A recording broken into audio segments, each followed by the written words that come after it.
Always so many things going in these final days, folks. A lot of places to be in the Capitol. Let's go ahead and have the Senate come back to order. And we'll have messages from the House. From the House of Representatives, March 31, 2021. Mr. President, the following bills passed the House on third reading by the votes indicated. Message number 362. Senate File 148, requirements relating to depositors' amendments, ayes 37, noes 23. Message number 360, Senate File 117, speech and hearing specialist licensing amendments, ayes 59, noes 1. Message number 358. Mr. President, Senate File 19 passed the House on third reading in an amended form by the votes indicated. Senate File 19, Public Health Emergencies Immunity Amendments, ayes 38, noes 22. Message number 359. Senate File 83, Gillette College Community College District, passed on third reading in an amended form, ayes 46, noes 14. Message number 361, Senate File 136, passed on third reading in an amended form, ayes 57, noes 3. The House respectfully asks Senate to concur by adopting amendments. Signed, Wendy Harding, House Chief Clerk.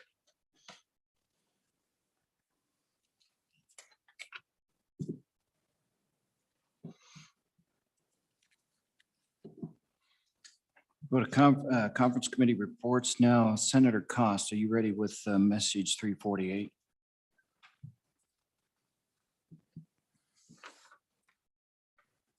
Thank you, Mr. President. I am ready with message 348. I would move. Let's just have it read in real quick and then we'll have you move it. Okay, I'll slow down.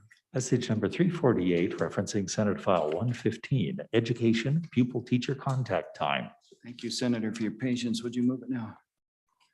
Thank you. I would move concurrence on message 348 for Senate File 115. There were a couple of changes here. One was actually bringing back what I had originally determined to amend out, which was defined, and it changed it to required. It's moved back to defined. So it reads minimum pupil teacher contact time defined by the state board.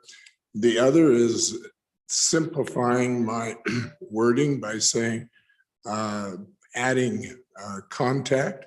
So it says minimum pupil teacher contact time requirements, and that allowed it to remove during which students are to receive instruction.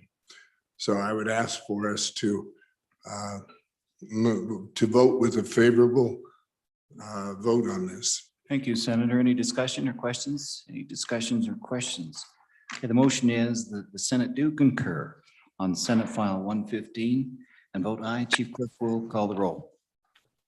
Concurrence request on Senate File 115, roll call. Anderson? Aye. Baldwin? Aye. Beitman? Aye. Boner? Aye. Aye. Bouchard? Aye. Case? Aye. Cooper? Aye. Driscoll? Aye. Ellis? Aye. French? Aye. Furphy? Aye. Guru? Aye. Hicks? Aye. Hutchings? Aye. James? Aye. Kinski? Aye. Cole? Aye. Cost? Aye. Aye. Landon? Aye. McEwen? Aye. Nethercott? Aye. Pappas? Aye. Perkins? Rothfuss? Excused. Aye. Salazar? Aye. Schuler? Aye. Scott? Aye. Steinmetz? Aye. Wasserberger? Aye. Perkins excused. President Dockstader? Aye. Closing vote. Closing. Vote closed. Senate File 115 concurrence, 29 aye, 1 excused. By your vote, you have concurred on Senate File 115.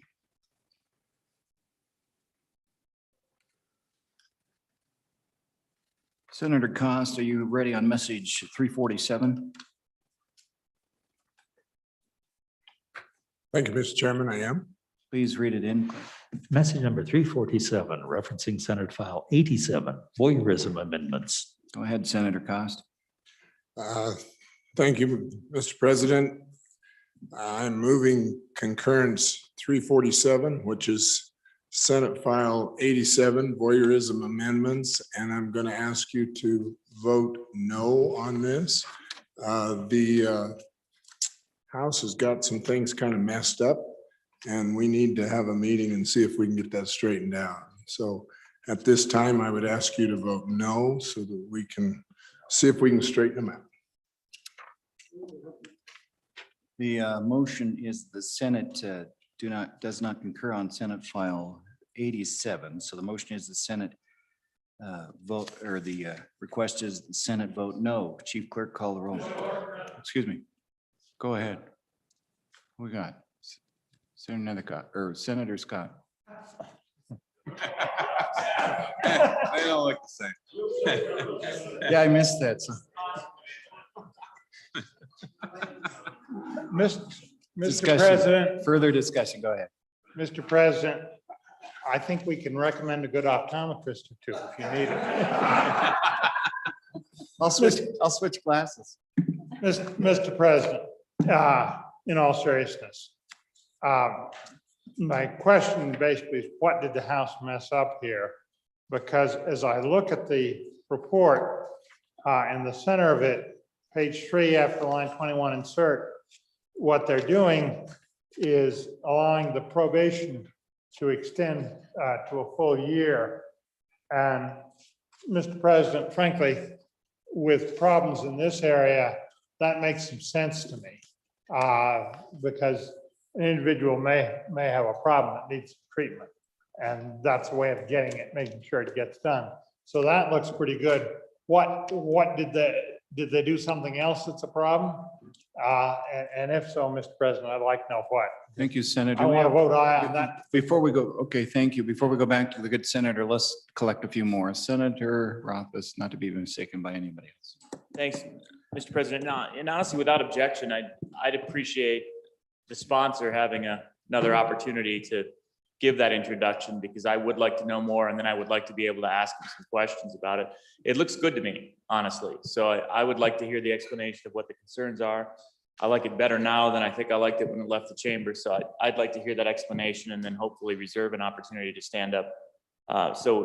Without objection, Mr. President, I would hope the chamber would support providing that opportunity to the sponsor. Thank you. Any more discussion? Let's go back to Senator Cost.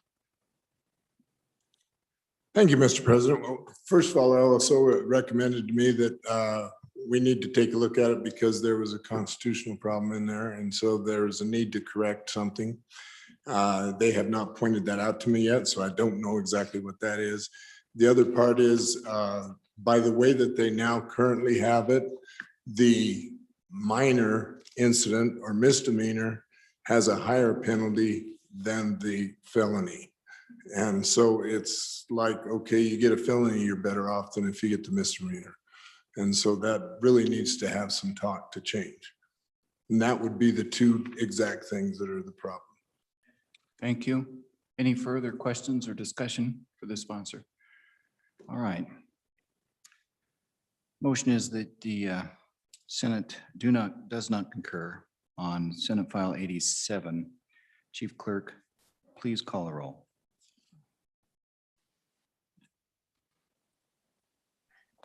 Concurrence request on Senate File 87, roll call. Anderson? No. Baldwin? No. Whitman? No. Boner? No. No. Bouchard? No. Case? No. Cooper? No. Driscoll? Ellis? No. French? No. Murphy? No. Guru? No. Driscoll? No. Hicks? No. Hutchings? No. James? No. Kinski? No. Kolb? No. Cost? No. Landon? No. McEwen? No. Nethercott? No. Pappas? No. Perkins? No. Rothfuss? No. Salazar? No. Schuler? No. Scott? No. Steinmetz? No. Wasserberger? No. President Dockstetter? Closing vote. Closing. Vote to close on Senate File 87, 30 no. By your vote, you voted not to concur on Senate File 87. Conferees, Senate File 87, Cost Chairman Nethercott Schuler.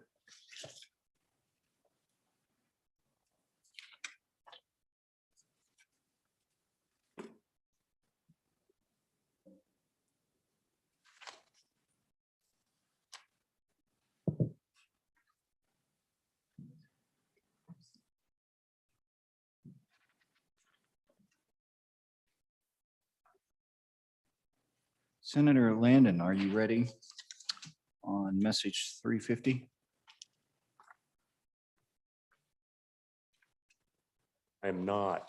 We Thank you. we can hold that up a little bit later. Thank you.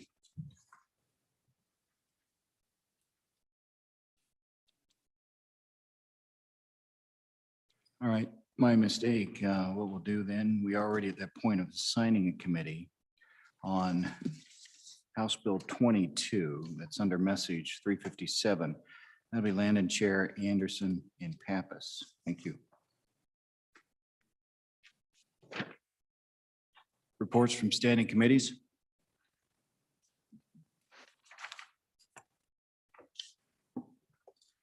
March 31, 2021. Mr. President, your committee number 7, Corporations, Elections, and Political Subdivisions, to whom is referred House Bill 187 engrossed elected official residency requirement, respectfully report same back to the Senate with the recommendation that it do pass.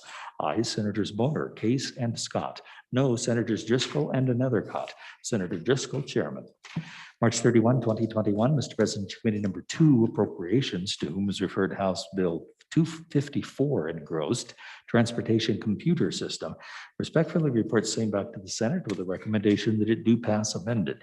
Ayes, Senators Guru, Hicks, Kinsky, Perkins, and Steinmetz. Senator Perkins, Chairman. March 30, 2021, Mr. President, your committee number 3, Revenue, to whom is referred House Bill 189, engrossed mine product taxes for natural gas consumed on site. Respectfully report same to the Senate with a recommendation that it do pass amended. Ayes, Senators Baldwin, Pappas, James Schuler, excused Senator Case, Senator Baldwin, acting chairman. March 31, 2021, Mr. President, committee number 2, Appropriations, to whom was referred House Bill 219 engrossed, Investment Funds Committee membership. Respectfully report same back to the Senate with a recommendation that it do pass amended. Ayes, Senators Guru, Hicks, Kinsky, Perkins, and Steinmetz. Senator Perkins, chairman. March 31, 2021, Mr. President, committee number 10, Labor, Health, and Social Services, to whom is referred House Bill 161 engrossed, Human Life Equality Prohibiting Discriminatory Abortions. Respectfully report same back to the Senate with a recommendation that it do pass. Ayes, Senators Baldwin, Bouchard, Furphy, Hutchings, and McEwen. Senator Baldwin, chairman. Thank you. Bills on third reading, final passage. Mr. Majority Floor Leader, do you have a consent list? Mr. President, we do. I move for adoption on move that the Senate move adoption of third reading bills.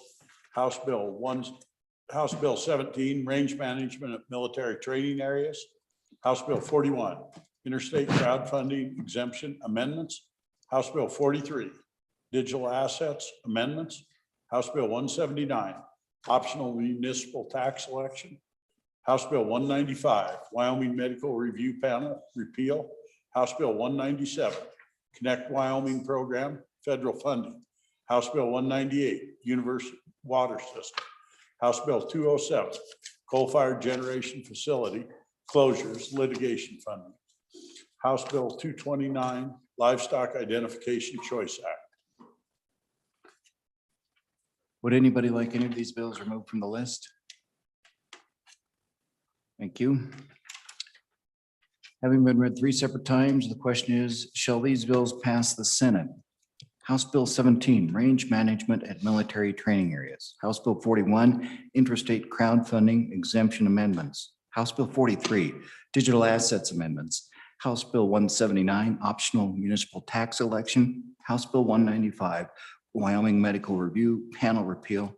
House Bill 197, Connect Wyoming program federal funding. House Bill 198, university water system. House Bill 207, coal-fired generation facility closures, litigation funding, and House Bill 229, Livestock Identification Choice Act.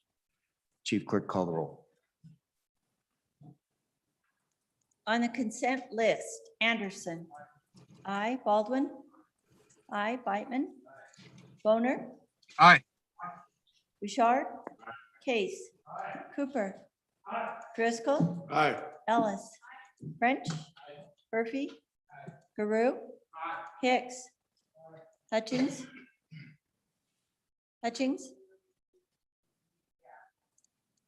James. Kinsky. Cole. Cost. Landon. McEwen. Nethercott.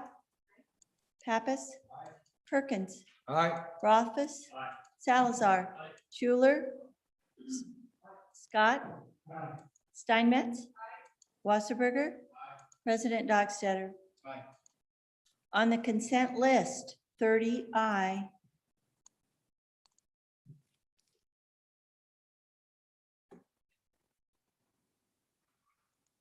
House Bill 17, are there any changes? Closing vote. Closing. Vote closed. House Bill 17, 30 aye. House Bill 41, are there any changes? Closing vote. Closing. Vote closed. House Bill 41, 30 aye. House Bill 43, are there any changes? Closing vote. Closing. Vote closed. House Bill 43, 30 aye. House Bill 179. There are changes. Steinmetz. Aye to no. Beitman. Aye to no. Salazar. Aye to no. Bouchard. Aye to no. McEwen. Aye to no. Hutchings. Aye to no. Hicks. Aye to no. French. Aye to no. Scott. No. James. No. Dockstader. No. Driscoll, I don't know. Kolb, aye to no. Driscoll. Driscoll, aye Aye to to no. no. Cooper, aye to no. Closing vote. Closing. Vote closed. House Bill 179, 16 aye, 14 no. Sweet sass in the last. House Bill 195, are there any changes? Closing vote. Closing. Vote closed. House Bill 195, 30 aye. House Bill 197, are there any changes? Closing vote. Case, aye to no. Closing.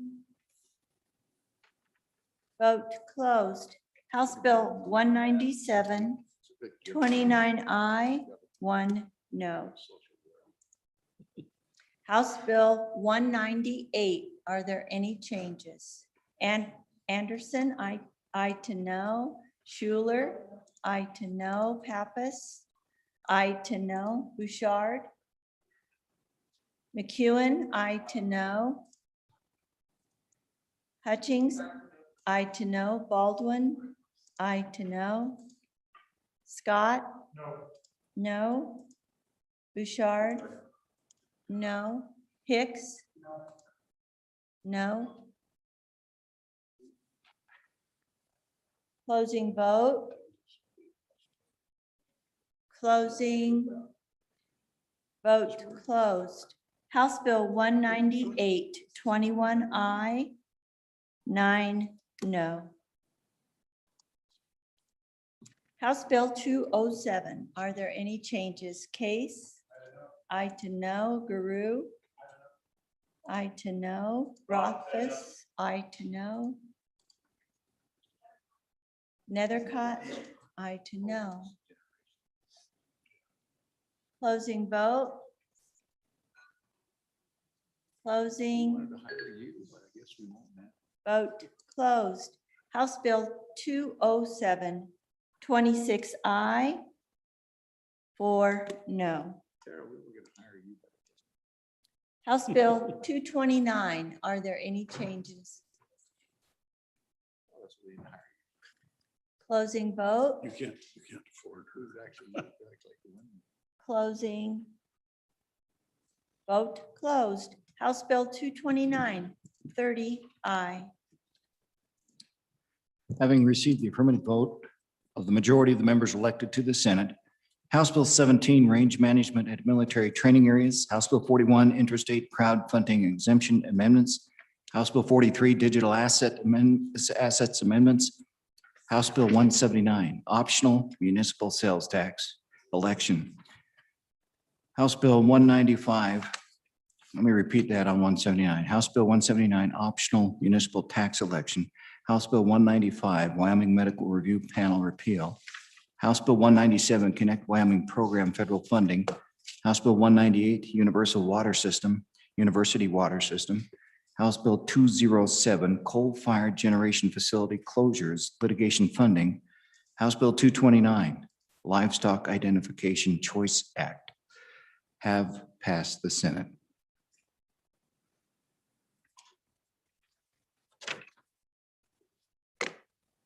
House Joint Resolution 9, third reading of the resolution. House Joint Resolution 9 engrossed. Local government investment in equities, sponsored by Representative Sweeney. A joint resolution proposing to amend the Wyoming Constitution to allow local government entities to invest in stocks and equities upon a 2/3 vote of both houses of the legislature. Senator Perkins, Mr. President, I'd ask that House Joint Resolution 9 be laid back one day. absent objection, House Joint Resolution 9 will be laid back one day.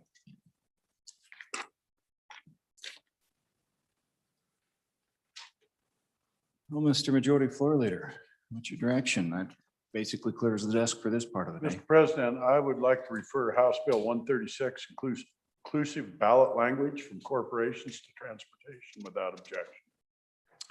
Without objection, that bill is transferred or re-referred from corporations to transportation. Thank you. Senator Landon. Mr. President, House Bill 136, having just been referred to transportation, given the short notice, I just wanted to rise and say that we will take that up right away upon adjournment tonight with another one of the corporation's bills. So just wanted to get that announcement out there. House Bill 136 will be taken up tonight. Thank you for that announcement, sir. Okay, back to you, Mr. Majority Floor Leader. Mr. President, I move that the Senate resolve itself into committee of the whole. You've heard the motion. All those in favor, say aye. Those opposed, no. Senator Salazar, I've left your paperwork up here waiting for you. Okay.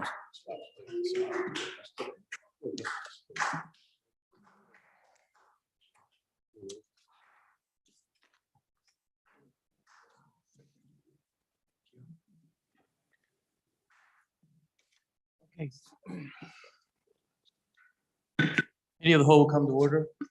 We are still on House Bill 173. Senator Scott? Mr. Chairman, my suggestion is we deal with the committee of the whole amendments in order. in the order that they're presented. Without objection.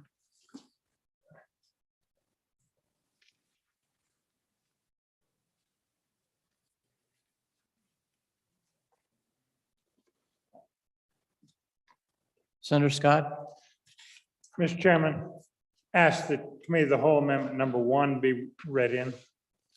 House Bill 173, Committee of the Whole Amendment Number 1 to engrossed copy, page 42, lines 21 through 23, delete.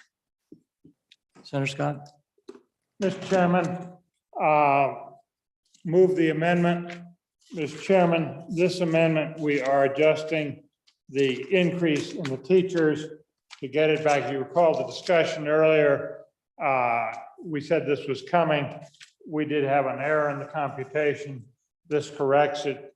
It does mean we are increasing the amount of money for teachers' salaries in the model slightly more. It's less than $1 million more than we are saving by raising the class size to get rid of the ghost teachers. So it's a almost neutral amendment with a slight prejudice in favor of increasing the teacher salaries just a little more.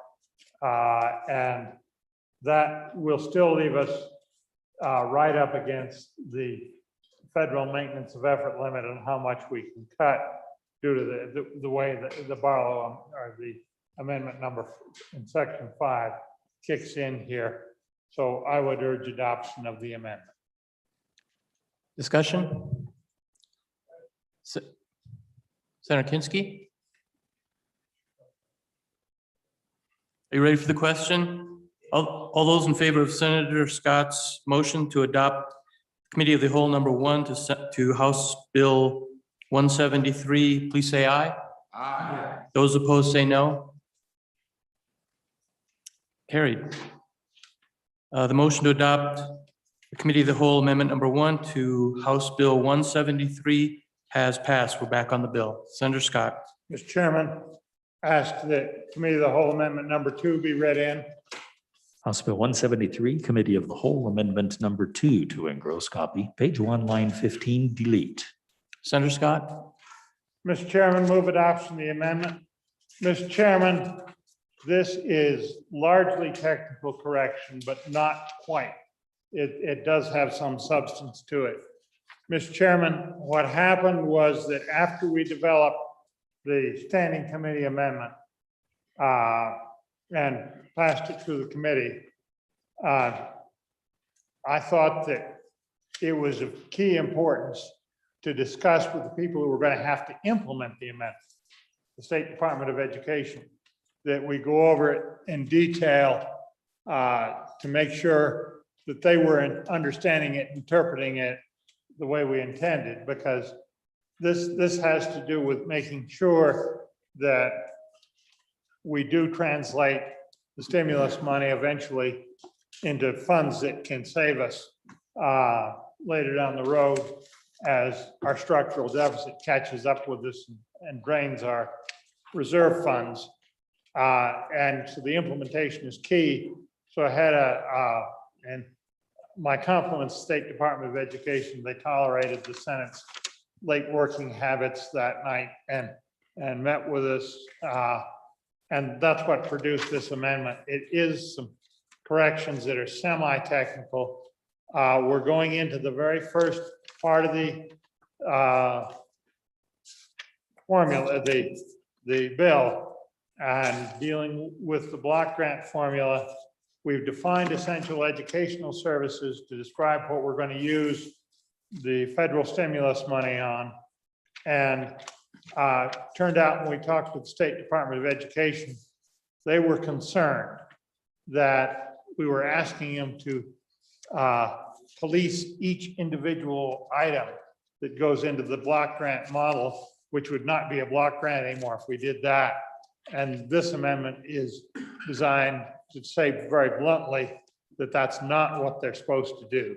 And it will ease the bureaucratic concern there and make it very clear how we want this treated. The key sentence there is this section shall only be construed as placing a total limit on school district spending on essential educational services and not be construed to place an upper or lower limit on spending on any individual component except as specifically provided, et cetera.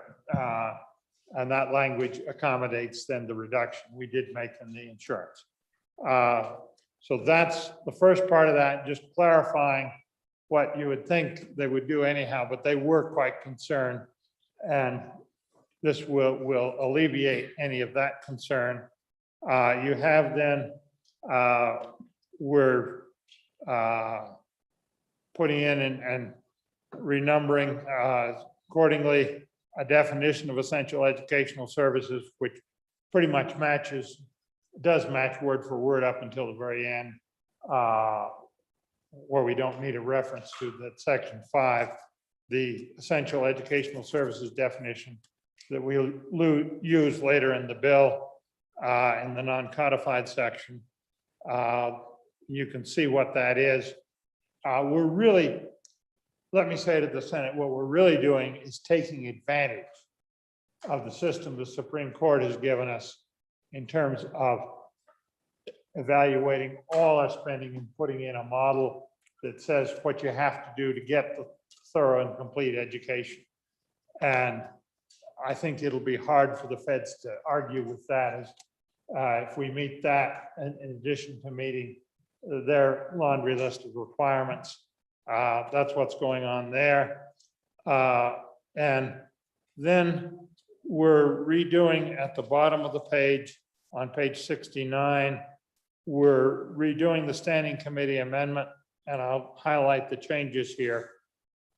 There's a dispute between our staff, and frankly, I agree with our staff, and the state superintendent's office as whether compliance with the federal requirements will be better achieved by passing the money to the school districts and then monitoring what they do with it, as opposed to holding the stimulus money and passing it to school districts as they expend things that are within the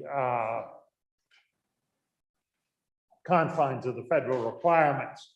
It's quite clear, looking at the specifics, that it won't be hard to achieve compliance. But it would also not be hard for somebody to go off the rails and say, well, gee, we'd always like to have this, that, or the other thing, and it doesn't match either one, but we'll go ahead and do it anyhow. Look at this as just, you know, the rich uncle died and you're inheriting and you can do anything you want with it. No, you got to spend it within the requirements or we don't achieve the purpose and don't achieve the federal purposes and get in trouble. What this does is we added the words as determined by the state superintendent. So when the guidance becomes clearer, when our people have been able to talk with their federal counterparts as to what's allowed and what isn't, then the state superintendent can use common sense and get us the system that will work best. That's an amendment to deal with that particular uncertainty where nobody really knows what the feds are going to require and what mechanisms they'll tolerate and what aren't. That's the change there. And then in the next piece, the Senate Standing Committee Amendment, we said the superintendent shall audit, and the bureaucracy reacted in horror, saying, no, that means you got to get the state audit department in, and all we really do is monitor.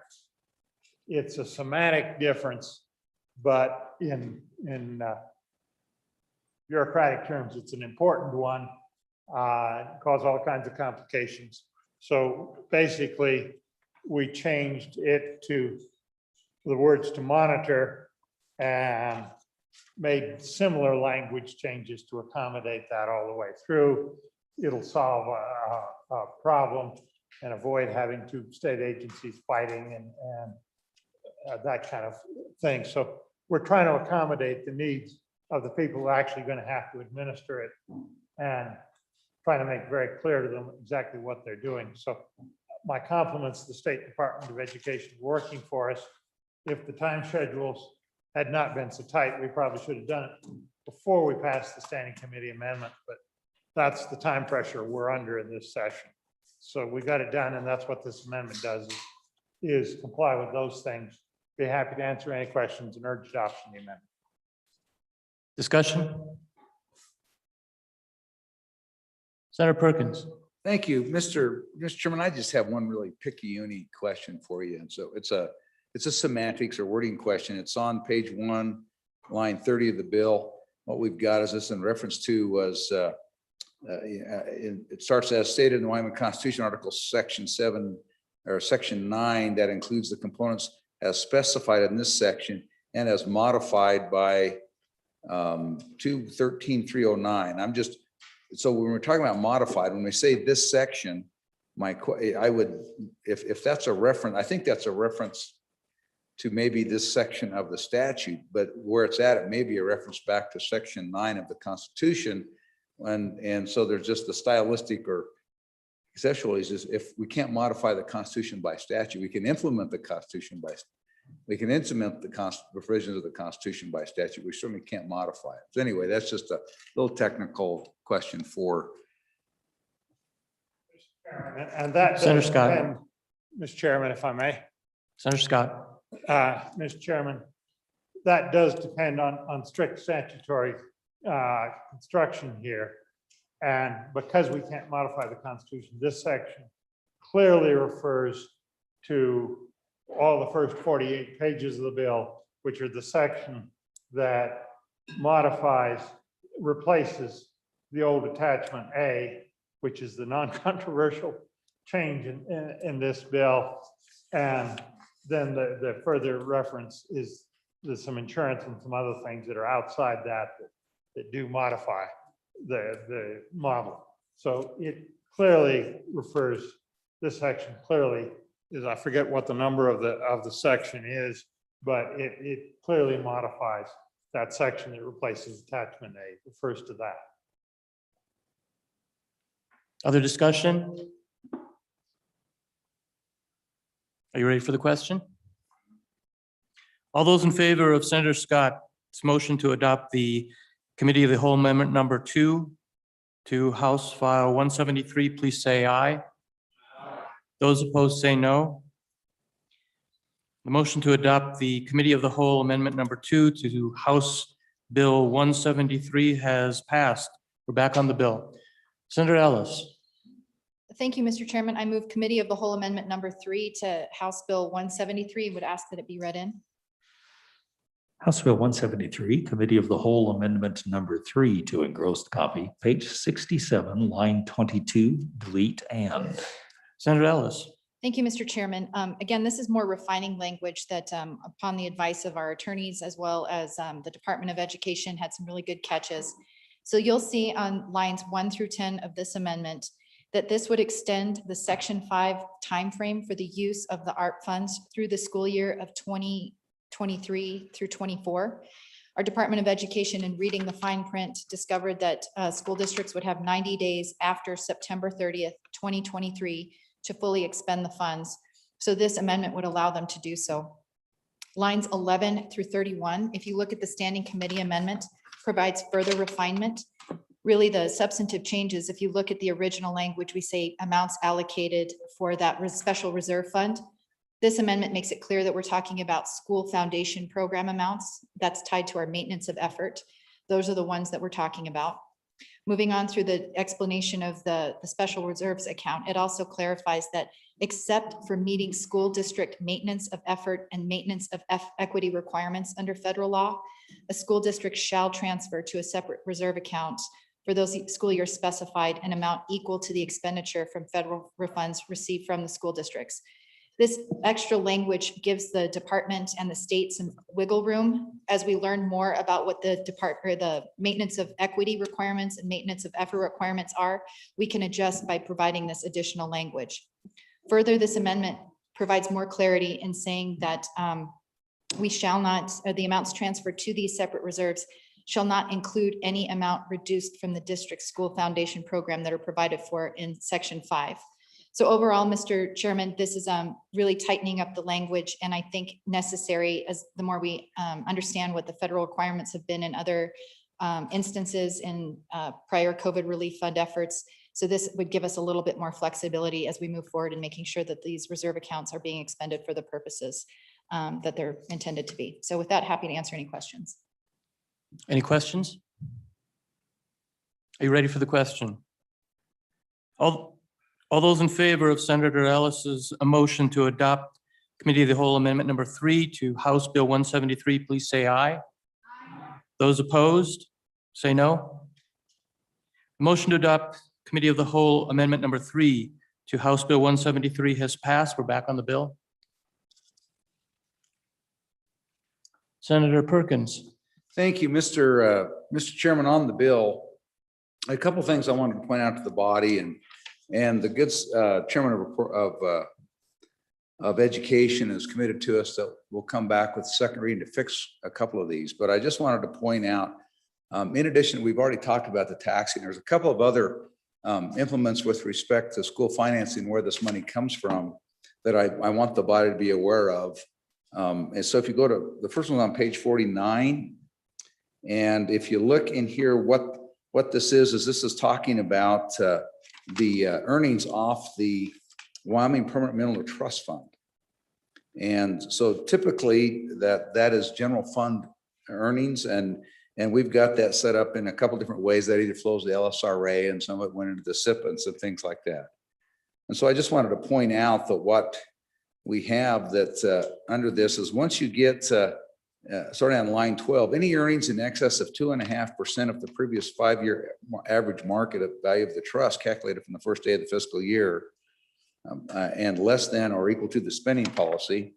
You can figure all that. This is the important part on line 17, shall be credited 25% to the LSRA and 25% to the school foundation program. So they're reaching into earnings out of the permanent trust fund, which typically in this area had either gone to SIPA or would have gone to general fund.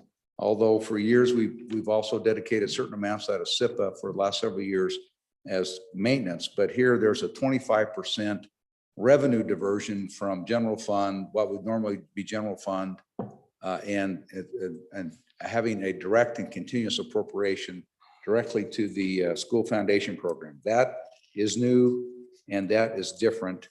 And I think one of the things that I will try and find out in preparation for tomorrow's discussion is to find out how much that is and what that result is. I think that's just something the body ought to be aware of. The other one is significant is if you go back to page 63 of the bill, and we're talking here about the where it says severance tax distributions. This is the OPSTAR, the 1% severance tax account.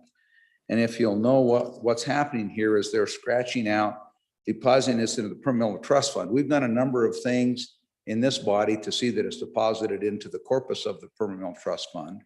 But over the years, the legislature has directed this money all over the place. But what this would do is it seeks to put in permanently that now 2/3 of this amount would go into the Wyoming Mineral Trust Fund, which is the Senate would generally agree with that proposition. But on lines 21, now there's a specific and permanent diversion of 1/3 of that amount into the school foundation program account. That's different. That's new. And Mr. Chairman, in some respects, I get that in some respects, because approximately 1/3 of the severance tax the state receives comes off of school trust lands. And so I think it's fair to have that discussion about how you direct the severance taxes that for years has not necessarily gone to schools out of the 1% severance tax account. But we're going to do this permanently and also direct them to the school foundation program and not to savings, where that it could grow and turn into continued income out of the common school permanent land fund, for example, if it was done permanently. So I just wanted to point those out. I'm sure we'll be talking about that, I think, some more tomorrow from the preview that the good chairman of education gave us yesterday. But that's something that we all ought to be in, particularly we as appropriators are very interested in permanent diversions and permanent allocations of these funds. Thank you, Mr. Chairman. Senator Scott. Mr. Chairman, your Senate Education Committee felt that those diversions and changes were bad. And if you look on the Standing Committee amendment, on page 2 of the Standing Committee amendment, lines 20 through 23, you will see we are deleting some language on page 48, and then on page 49, we're deleting lines 1 through 22, which would include the lines were just cited.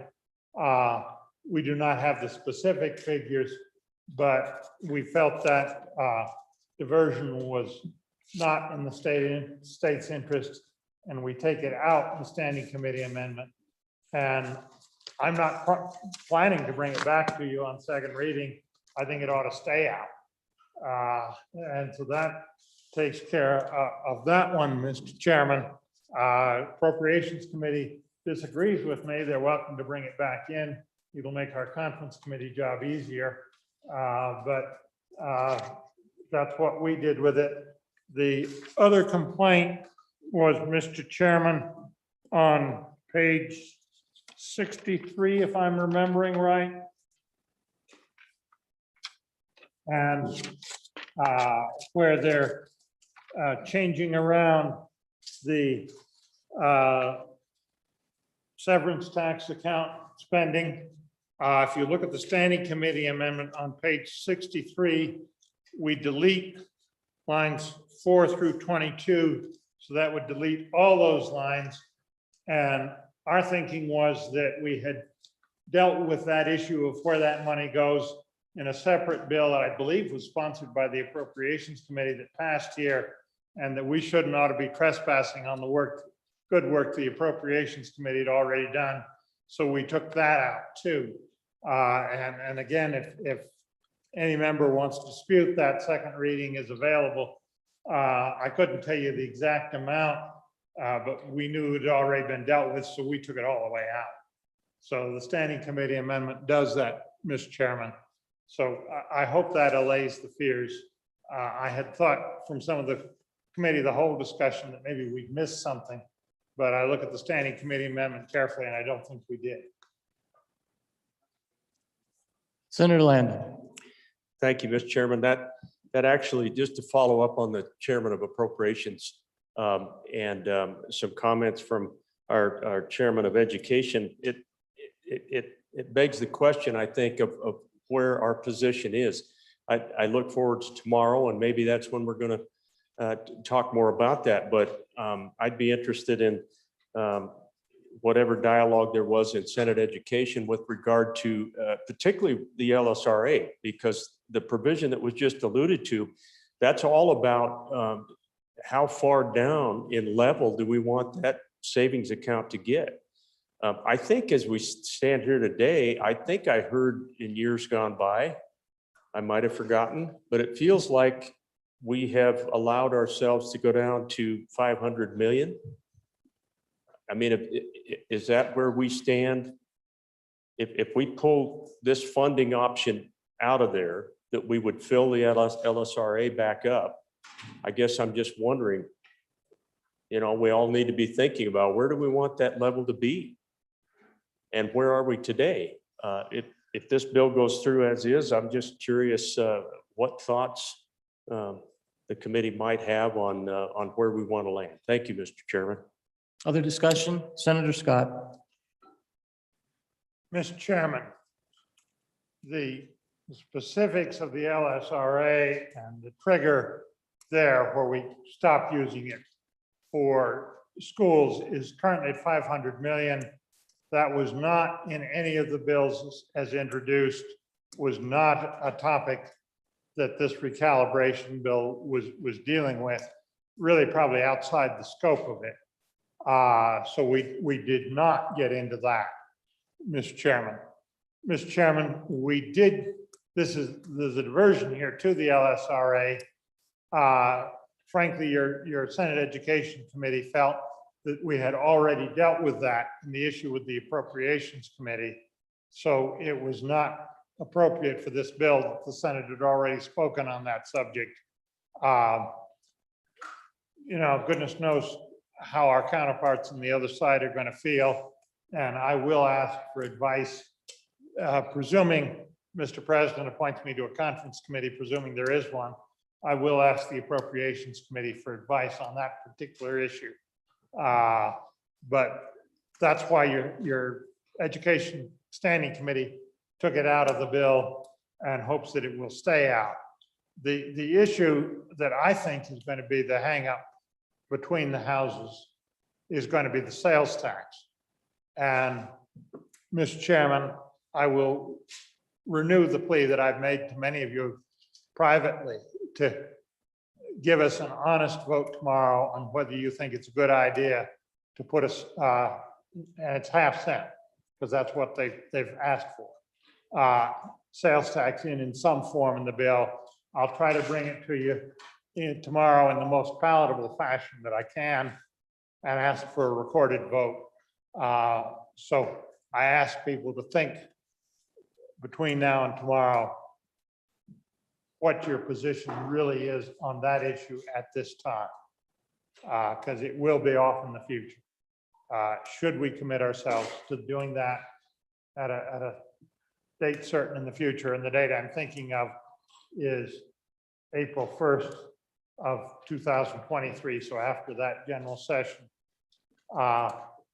Do you want to commit us to a sales tax increase now that will take effect then? Or do you not? That will be the issue tomorrow. And I think that's the appropriate way to deal with that and get a definitive statement of the feelings of the Senate. Senator Ellis. Thank you, Mr. Chairman. Just to kind of piggyback off that conversation, right now, the way the tax is structured in the bill before obviously we adopted the standing committee amendment was it more or less works like a light switch. Once we hit 650 in the LSRA, the tax would come on. And then once it gets back up to 1.2 billion, the tax would come off. And I expressed some concern about this. I don't think that's good tax policy for our taxpayers. Usually when we enact taxes, we say it's going to start on this date so that taxpayers and the public can plan around that. But having this light switch nature presents a lot of problems. If one example we heard is from the county commissions is if they were running an election that requires a 1 cent optional vote of the public, and what if you have that placed in the ballot, but then the light switch turns on or off, all of a sudden your ballot's no longer accurate. So I've asked the chairman, as he brings that amendment back to this body for consideration, that we pick a date certain so that taxpayers know and can plan around that. In visiting with our LSO staff, I did ask what is the likelihood of us reaching 650 in the LSRA between now and when we meet again. And I believe the term that sticks in my mind was it would be nearly impossible for us to get to that 650 in this next year. So there is an opportunity and time for us to revisit this issue, certainly in the future. But I just wanted to tee up those facts as you consider where you stand on this tomorrow when we have the discussion. Thank you, Mr. Chairman. Senator Perkins. Thank you, Mr. Chairman. I did have a quick question for the Chairman of Education, and that was the tax switch turned on April the 1st in 4 years. And I just wonder if there's any significance between April the 1st and April Fool's Day 4 years from now. So thank you. Senator Scott. Mr. Chairman, I'm going to answer that straight. The tax people have made it very clear that they are, if we're going to change sales tax, it ought to be on a quarterly basis. April 1st is the start of the first quarter after the adjournment of the 2023 general session. So that's how my thinking is working, is picking that date. Okay, I think we're getting close. Any other discussion? Seeing none. All those in favor of Senator Scott's motion that when the committee of the whole rises to report, that it do so with a favorable recommendation that House Bill 173 pass, say aye. Those opposed? House Bill 173 has passed the committee of the whole. The next bill for our consideration is House Bill 92. I think there's a standing committee amendment. House Bill 92 engrossed revisers bill sponsored by the Management Council, an act relating to the revision of statutes. It was referred To committee number 12, which turned to committee recommendation that it do pass amended. Ayes, Senators Guru, Hicks, and Rothfuss. Excused, Senators Dockstader and Driscoll. Senator Dockstader, Chairman. Correction, Senator Hicks, Acting Chairman. Thank you.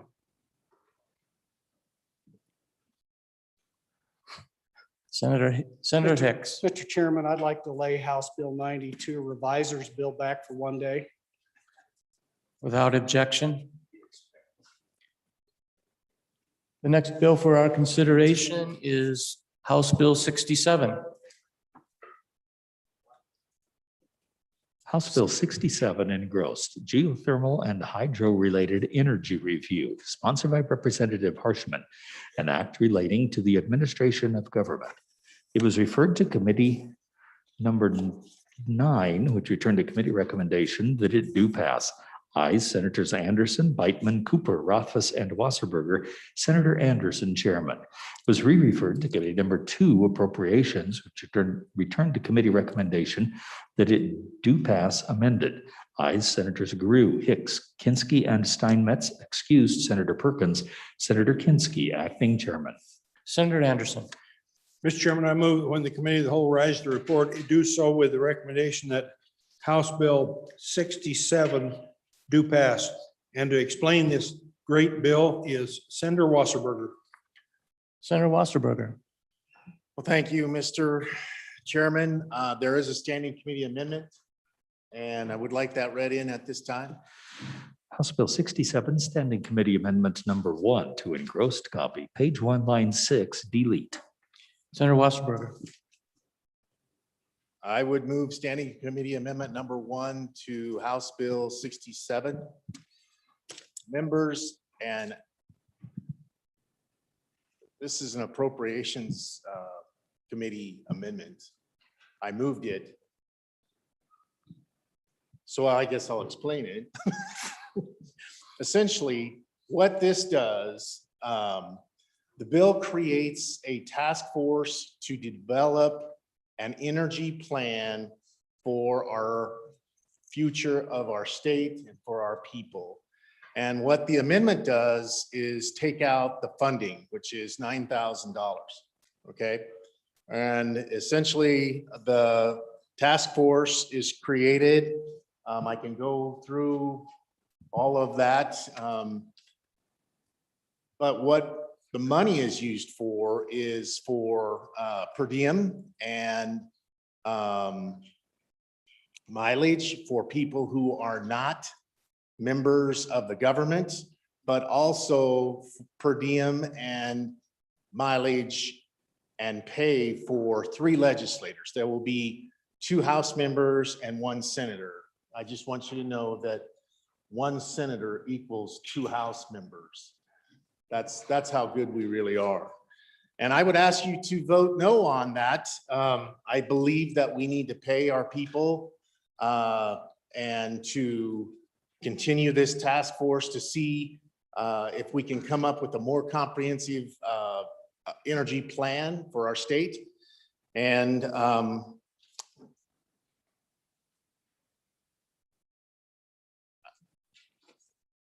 guess I call the question. Senator Perkins. Thank you. Have we moved this at the standing committee amendment? Okay, thank you. And so, Mr. Chairman, I was absent when this bill came before appropriations, but conferring with the vice chairman of appropriations, Senate Appropriations, the appropriation and the reason that the appropriation was deleted is not a comment upon the concept or the need to study geothermal as one of the portfolio of this state's ability to provide energy for the country. This is a comment upon the task force process.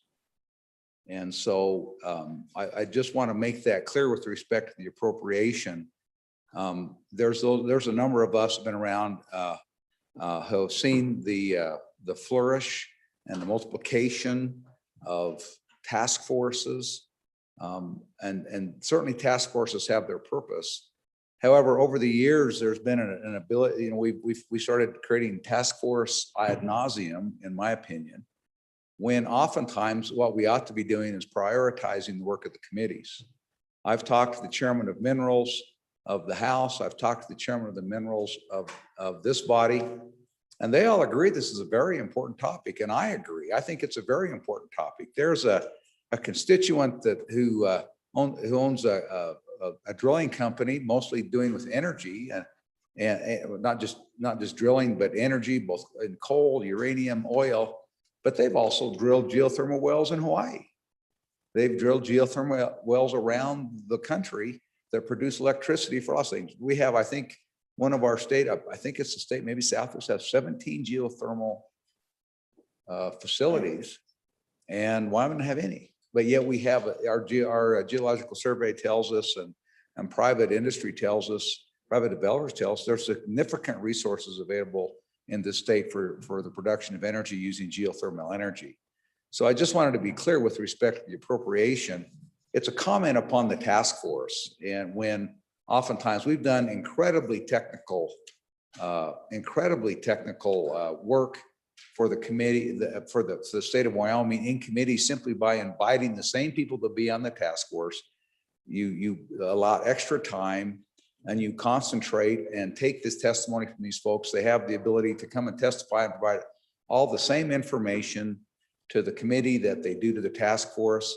But the big difference, Mr. Chairman, is at the end of the day, when the task force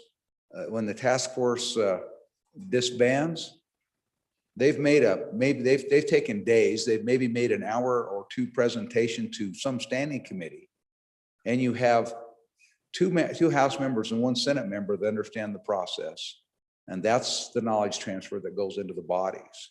If you take that through a standing committee, you have 5 senators and 9 representatives that have that knowledge, and they take that to the body.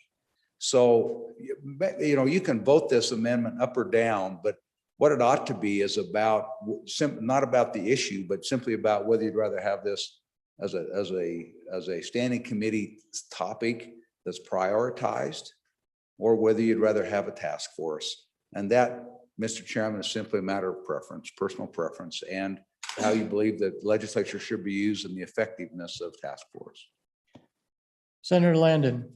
Well, Mr. Chairman, I think that's a very fair policy discussion to have, and just serving as one of your chairmen, my only caution is, do we really have the time on some of these issues? Some of these heavier issues, I think really do kind of require that we drill down a little bit deeper and try to explore some of the issues. And I'm with the chairman of appropriations. We've talked about this for years, that we create these task forces and subcommittees, and pretty soon we're running all over the state.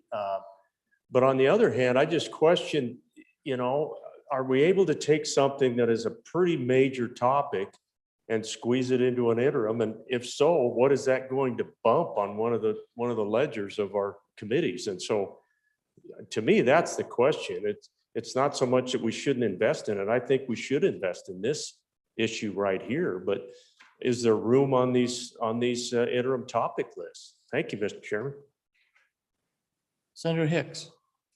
Yeah, Mr. Chairman, and try to answer my colleague's last question is the way we've dealt with this in the past. And certainly when I was chairman of a committee, we would go to management council if we had a hot issue, and we would ask for extra days as the standing committee to be able to address that. And if management council agreed that that was a pretty hot topic, they would give that committee extra days to actually study that topic.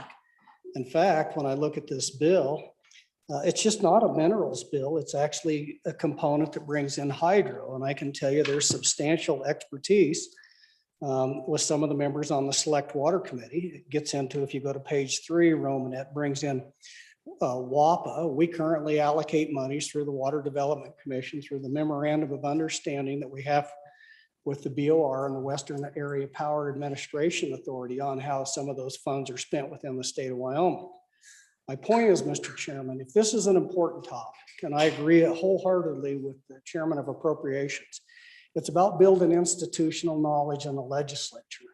And you do that through the committee structure. So if this is a priority for the state, we should authorize those extra days for the standing committee. And we've gone so far in the past is when I was chairman and worked with some of the other chairmen, we would have joint meetings between two different, a select committee and a standing committee to build that institutional knowledge. That's just a coordination of schedules, getting the extra days from management council. And I would tell you that process, in my opinion, and the time that I've been here, serves us much better when you have one or two committees working together on an issue. Not only are now you dealing with 13 people, you're dealing with 26 people that also bring the expertise from water, geothermal, hydro, and all of that into a component. That's how you build institutional knowledge in the legislature, Mr. Chairman. And again, this is not an indictment against the bill. I think this is something we need to look at. I just think we could do a lot better by authorizing an extra day of maybe the management council and finding a day with the select water committee to take this up. And then if it needed to be carried over or needed additional time, you come back to management council. That's how we build institutional knowledge in this legislature. Thank you, Mr. Chairman. Senator Pappas. Thank you, Mr. Chairman. I too, with all the other speakers, agree that this is going to be a very important issue for our state. I have to push back a little bit. I've had some experience recently, last few years, with some issues on the transportation committee. And we were looking at a couple of issues. You all know what they are. And the committee, we were looking at a task force to do the work. And then the committee decided, no, we'll take it on ourselves. Frankly, the committee they didn't take it on. It didn't do, they give it a few hours at a joint transportation committee, and it just didn't give the issue justice. So I do believe this is an important issue. We need to look at it. And for $9,000, I mean, this is an energy issue of our state. I mean, didn't we just appropriate $1.2 million to litigate for coal? I mean, we can spend $9,000 just having folks who are going to donate their time to actually look at this. I don't really think that amount of expenditure is that big. And I agree, maybe having our committees do it is great. My fear is that won't happen. They won't be given those extra days. If I can be assured that they would be given the time to do that, maybe I'd be okay. But I'd like to see someone put good time and effort in this, because I do believe the topic is actually worthy of much deeper study than I think our committees can do. Thank you, Mr. Chairman. Senator Anderson. Mr. Chairman, the Minerals Committee looked at this, and there is in-depth knowledge that needs to be had, and there are presenters that can give that to the committee. I'm not a fan of task force, but this is a good application of a task force because there are people that need to be on that task force that understand what the presenters are actually talking about. And that would probably go right over the head of most of our mineral committee. The legislature is for policy, not for digging into the depths of the knowledge of the world and figuring out what to do. We need other people to do that for us. And therefore we need this task force and the money to support it. Thank you. Senator Scott.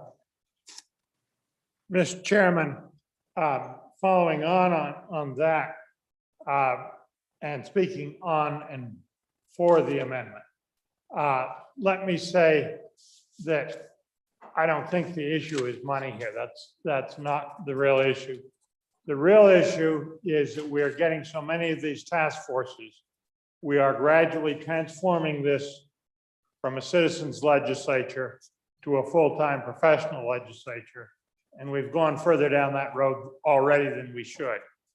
Mr. Chairman, what I would suggest is we adopt the Appropriations Committee amendment and then consider another option, which is removing the legislators from the task force, having the task force come back and report to an interim committee where they discover policy issues that are getting in the way of the development and deal with it that way rather than trying to make legislators full experts in this area. Let the real experts do their work and come back and discuss with us any policies that are needed to get obstacles out of the way or to promote something that's favorable.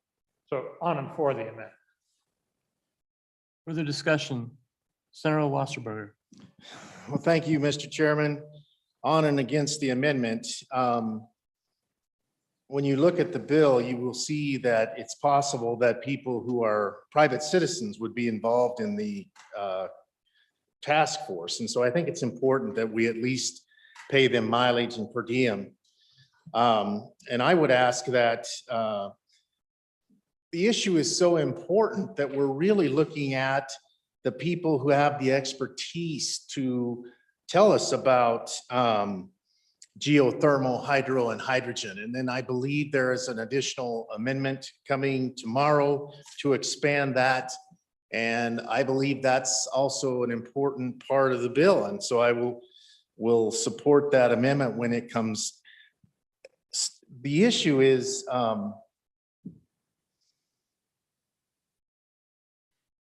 Wyoming is ranked as the 7th state with hydropower. Hydroelectric power in Wyoming could produce a lot of electricity. We're ranked 4th in natural gas. How can we apply that? We're ranked 9th in the country for electric potential generated from enhanced geothermal systems. Some countries power their entire electricity off of geothermal. And Wyoming has those pockets out there.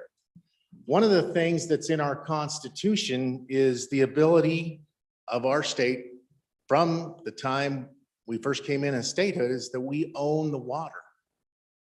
And so we can turn water into steam and create electricity that way. But also in our state constitution, if you look at Article 16, Section 10, when you read through that, it states power districts. And so we actually have a state to the east of Wyoming that owns all its own electrical plants and provides power for its people. Wyoming could do the same thing with the recommendations based in this energy plan. But it's all comprehensive. It has all the things that you can think of: hydrogen, hydro, geothermal, and probably some amendments that expand that a little bit further. And so I think it's important that we leave it to the experts. They have to report to the Joint Interim Committee on their findings, and then we stick with that plan. The expansion of where we are going right now. For instance, the idea that we're going to have electrical cars, and the major company in the world right now that's building those cars in the United States, the executive owner said just the other day that he didn't believe that the electrical grid in our state, in all our states, had the ability to keep the 1.3 million electric cars going on our highways. And then was anticipating that eventually there would be 120 million cars that are electric in the United States.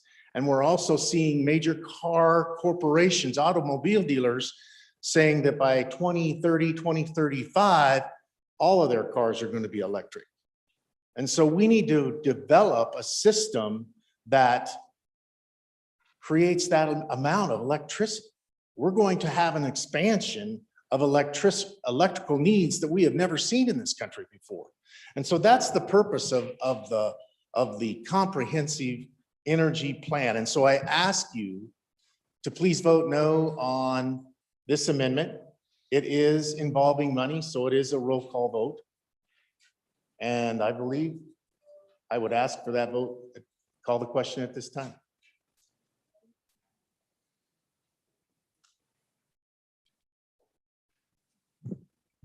Senator Welsberger, it's my understanding that you cannot request a roll call vote on committee of the whole. Oh, okay. Question? Senator Perkins. Thank you. Thank you, Mr. Chairman, it's interesting what we just heard. Do you know what we just heard from the proponents for having a task force? Let me give you some examples. I'll give you two examples of past history, task force versus committee work. Biggest and fanciest and most expensive task force I've seen in the last little while is probably Endow. You can have your own opinion about Endow and how that worked out. There's a big difference between taking that knowledge and just having it and watching this stuff expand and see where it goes, and then having the policy behind it where you can move the state forward in that area. Two very, very different issues. Unless or until you bring and imbue that knowledge into this body and the body down the hall, how are you supposed to make effective policy about that? Is the only way that we can obtain that knowledge from people who are non-legislators is by putting them on a task force so they'll talk to us? My experience has been that they're more than happy to share their knowledge. They're more than happy to do that. Let me give you another example of an instance where a task force was not used, but it was made a priority by the legislature and by the management council to take up a topic. There were a number of years ago when we were looking at carbon capture and sequestration, and we were trying to figure out how to do that. First state in the country that was going to look at potentially severing or not severing and how you deal with the property issues related to this sub-earth, these pore spaces in which you might put carbon, you might take carbon and store it either permanently or temporarily. What did we do? Well, they took and they went around the legislature looking and they said, let's start with the Judiciary Committee because it has a lot to do with property law. And so they put it in the Judiciary Committee, but they said, you know what? We know those geeks in the Judiciary Committee, which I was one, and some others. There are a couple other people that used to be here that were in there, and so we might have been pretty good on some property issues, but we didn't have some of the technical issues. So what do we do? Well, we expanded it. We took people from Minerals Committee and just created additional slots. For this topic, we expanded that committee so that we got other senators and representatives who one had interest or two had other expertise they could bring to bear. And we expanded these committees and brought them in. We had people come and testify to us that were world-renowned experts in carbon capture and sequestration. We had geologists come and talk to us. We had all the same people that would be on a task force came, and we spent days with them talking about how this would work and working through both the property issues and the legal issues and the policy issues associated with this. We came out with legislation that passed, and for a long time has been was the pioneer, and for in large part the standard for carbon sequestration legal issues around the country, been adopted by other states. But again, it comes back to, it doesn't matter. We can have a great task force, but if we don't clear up a committee and prioritize what we do and the knowledge that they bring, it doesn't matter what this task force does. If we don't create and make sure that we've got bandwidth in whatever committee it's going to come, and they don't spend the time on it, it doesn't matter. We have to prioritize. We can't just run around and do everything. We're a citizen legislature. And unless or until you bring that knowledge into the legislature so that we have to make those policy considerations, it doesn't help. Now, I'd be more than happy to bring back an amendment. If we can get this geared in the right direction, we do study bills all the time. We can appropriate for a study bill. We can give a study bill to management council and tell them how to do this if we want. But I don't think task force is the way to get this done. Thank you, Mr. Chairman. Further discussion. On and for the amendment. Further discussion, Senator Landon. Thank you, Mr. Chairman. Look, I know we need to move on, but this is a policy consideration for the Senate. And, fair enough. My good friend from Casper, makes excellent points. I've been on task forces that worked, and I've been on task forces that didn't work. And I've been on committees that worked and committees that didn't work. And that's just kind of the way it goes, you know. But I will say this effort right here is worthwhile. Having spent the last 2 years on your corporations committee, I can tell you that this is an important topic. So we're going to take that decision out of here and we're going to give it to our 5 people who serve on the management council level. Again, fair enough, but I'm just hopeful that if we're going to take the money out of this and deprioritize it out here on the floor, I hope that our management council will support this. This one is an important one. We have trouble all the time, folks, being proactive and looking forward. This is one of those things that's proactive and we need to do it. And so I hope we will prioritize it. If we're not going to fund it here, then I hope that we will fund it later. Thank you, Mr. Chairman. Senator Hicks. Mr. Chairman, on the amendment, speaking to the amendment. So let's look at the makeup. Oil and Gas Conservation Commission. Well, we already fund the Oil and Gas Conservation Commission. That's an agency of the state of Wyoming, but now we're going to put money in there to pay somebody. Look at the next one. We got 3 members of the public, one of those appointed by the governor. Every task force I've ever seen, when there's an executive branch employee, usually the money for those comes out of the executive branch. Next, we have University of Wyoming. I'm pretty sure that we don't need to pay somebody from University of Wyoming to travel and be on a task force, since how we already fund the University of Wyoming. A representative of the Water Development Commission. We fund the Water Development Commission, and I'm wondering why we need money to fund a state employee to come and work on a task force when they're already paid to do that. Representative of the Geological Survey, another entity of the state of Wyoming. A representative of governmental entity chartered by and participating in WAPA. So we're going to pay some other governmental employee to come and participate and pay their salary when they're already being paid by a governmental entity. So when I boil this all down, if we fund it, I'm still saying, look, there's only 3 people on here that are private citizens. The rest of them are primarily made up of government employees or the representatives. So let's talk about the representatives on here. We bring in hydropower as a major topic that we got to study, and it's all minerals. Where's the people from the Standing Committee from Agriculture, Public Lands, and Water Resources from the legislature? How about the Select Water Committee? Why is there nobody on there on the makeup? We've got significant expertise in the legislature dealing with some of these hydropower issues, but they're not even included on here. So, you know, most of these are already being paid for by the state of Wyoming. And I think this gets back to the point that the chairman from appropriations, folks, they want to work on these issues. They will work on these issues. We assign this as a priority topic. If it takes more time for the minerals with a joint meeting of one of the water committees that we have in the state of Wyoming, we'll get it done. But the task force just isn't going to get us there.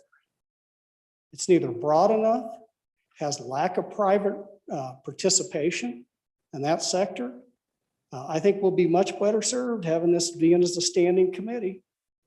On it again, or on and for the amendment. Senator Wasserberger. Thank you, Mr. Chairman. For the good senator from Carbon County, I would direct his attention to page 3 of the bill, lines 11, where it states, state employee members of the task force shall be paid per diem mileage by their agencies for attending meetings of the task force and shall suffer no loss of wages for the time devoted to attending meetings of the task force. So their state agency will pay for their per diem and their mileage. Essentially what we're talking about here is private citizens and legislators. That's all we're talking about. I would ask you to vote no on the amendment. And I believe we're ready for the question. Question being called. All those in favor of Senator Wasserberger's motion to adopt the standing committee to House Bill. Yes.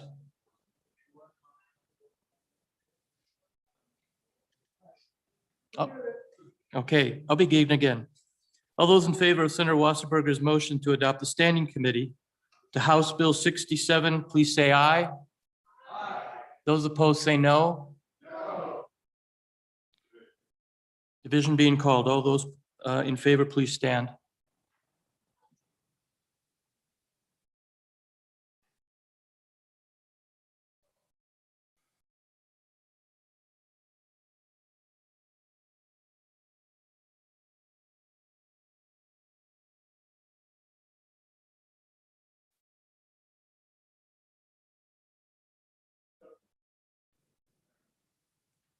All those opposed, please stand.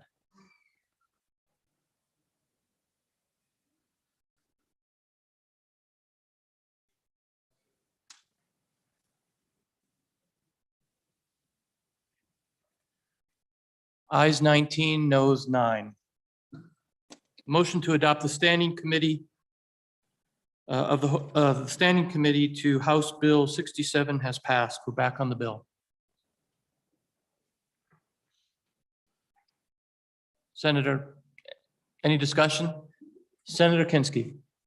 On and against the bill, Mr. Chairman. Again, we've covered much of this discussion already, but I just wanted to add this point in favor of defeating this bill and keeping this as an interim topic for a standing committee or combination thereof, which is our perceptions of the workload as to what a standing committee can do on the interim are formed by the past, but the past is not always prologue. As we've learned during this pandemic with this remote participation, we have opportunities to recapture a number of days that used to be consumed by travel.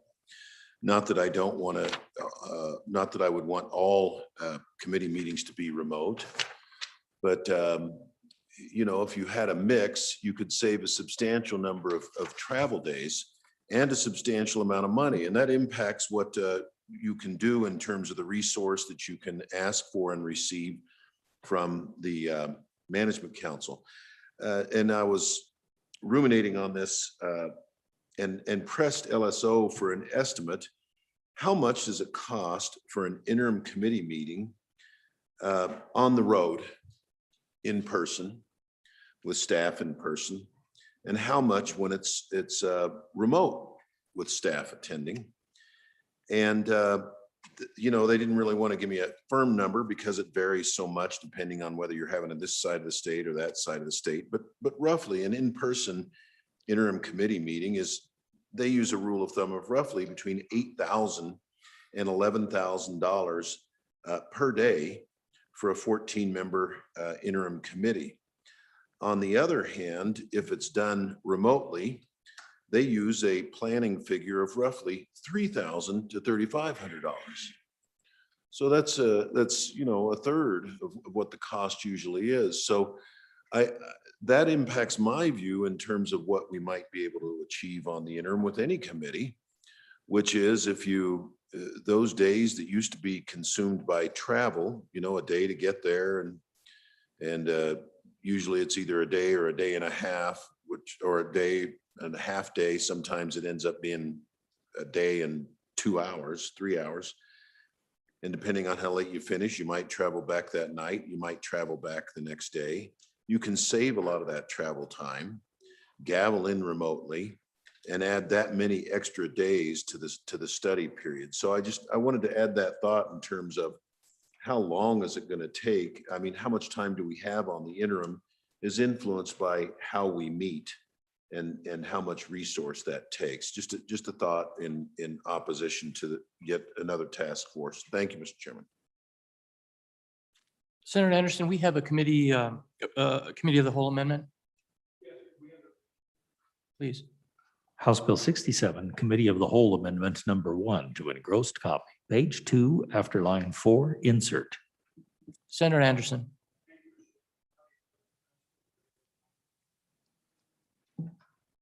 There, I'm green now. Thank you, Mr. Chairman. This amendment just adds renewables to the paragraphs. It places renewables in 2 different sections. And we wanted to also study renewables since we're trying to study energy. Thank you. Discussion? Ready for the question? All those in favor of Senator Anderson's motion to adopt the Committee of the Whole Amendment number 1 to House Bill 67, please say aye. Aye. Those opposed, say no.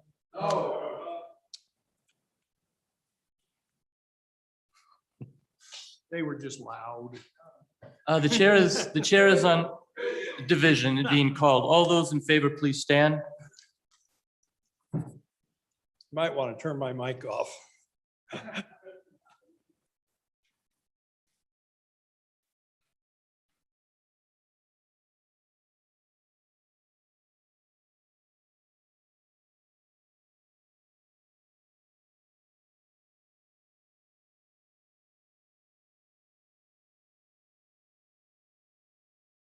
Yes. Those opposed, please stand.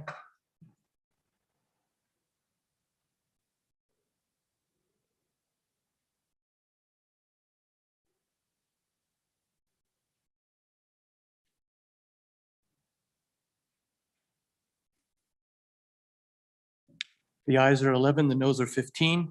The motion to adopt Committee of the Whole Amendment number 1 has failed. We're back on the bill. Senator Scott.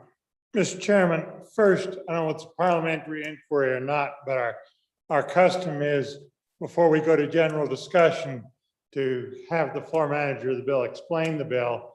We may have done such a thorough job debating it on the first standing committee, he may not want to.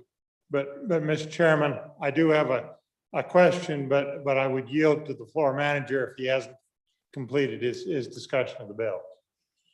Senator Wasserberger. Mr. Chairman, thank you very much.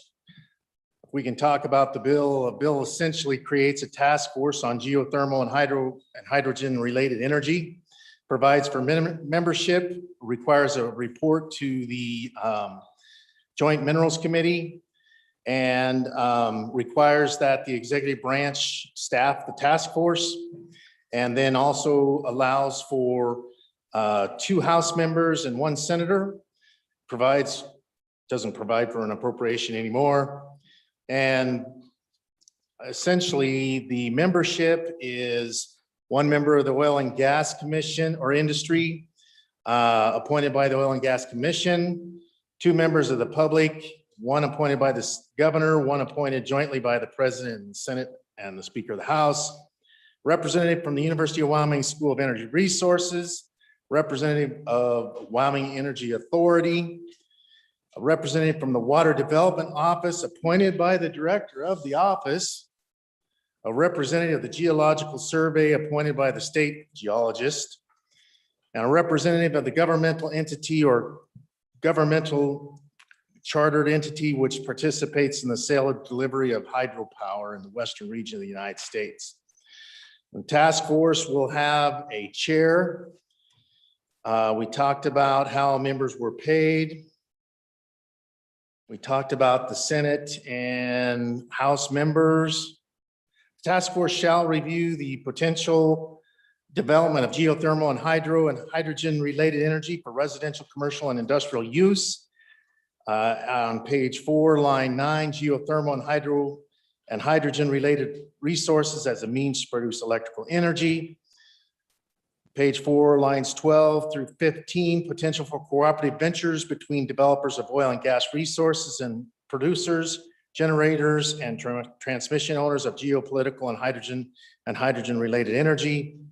Page 4, lines 17 through 20, the impact of the development of geothermal and water reservoirs on existing tourism and other uses of geothermal and water resources.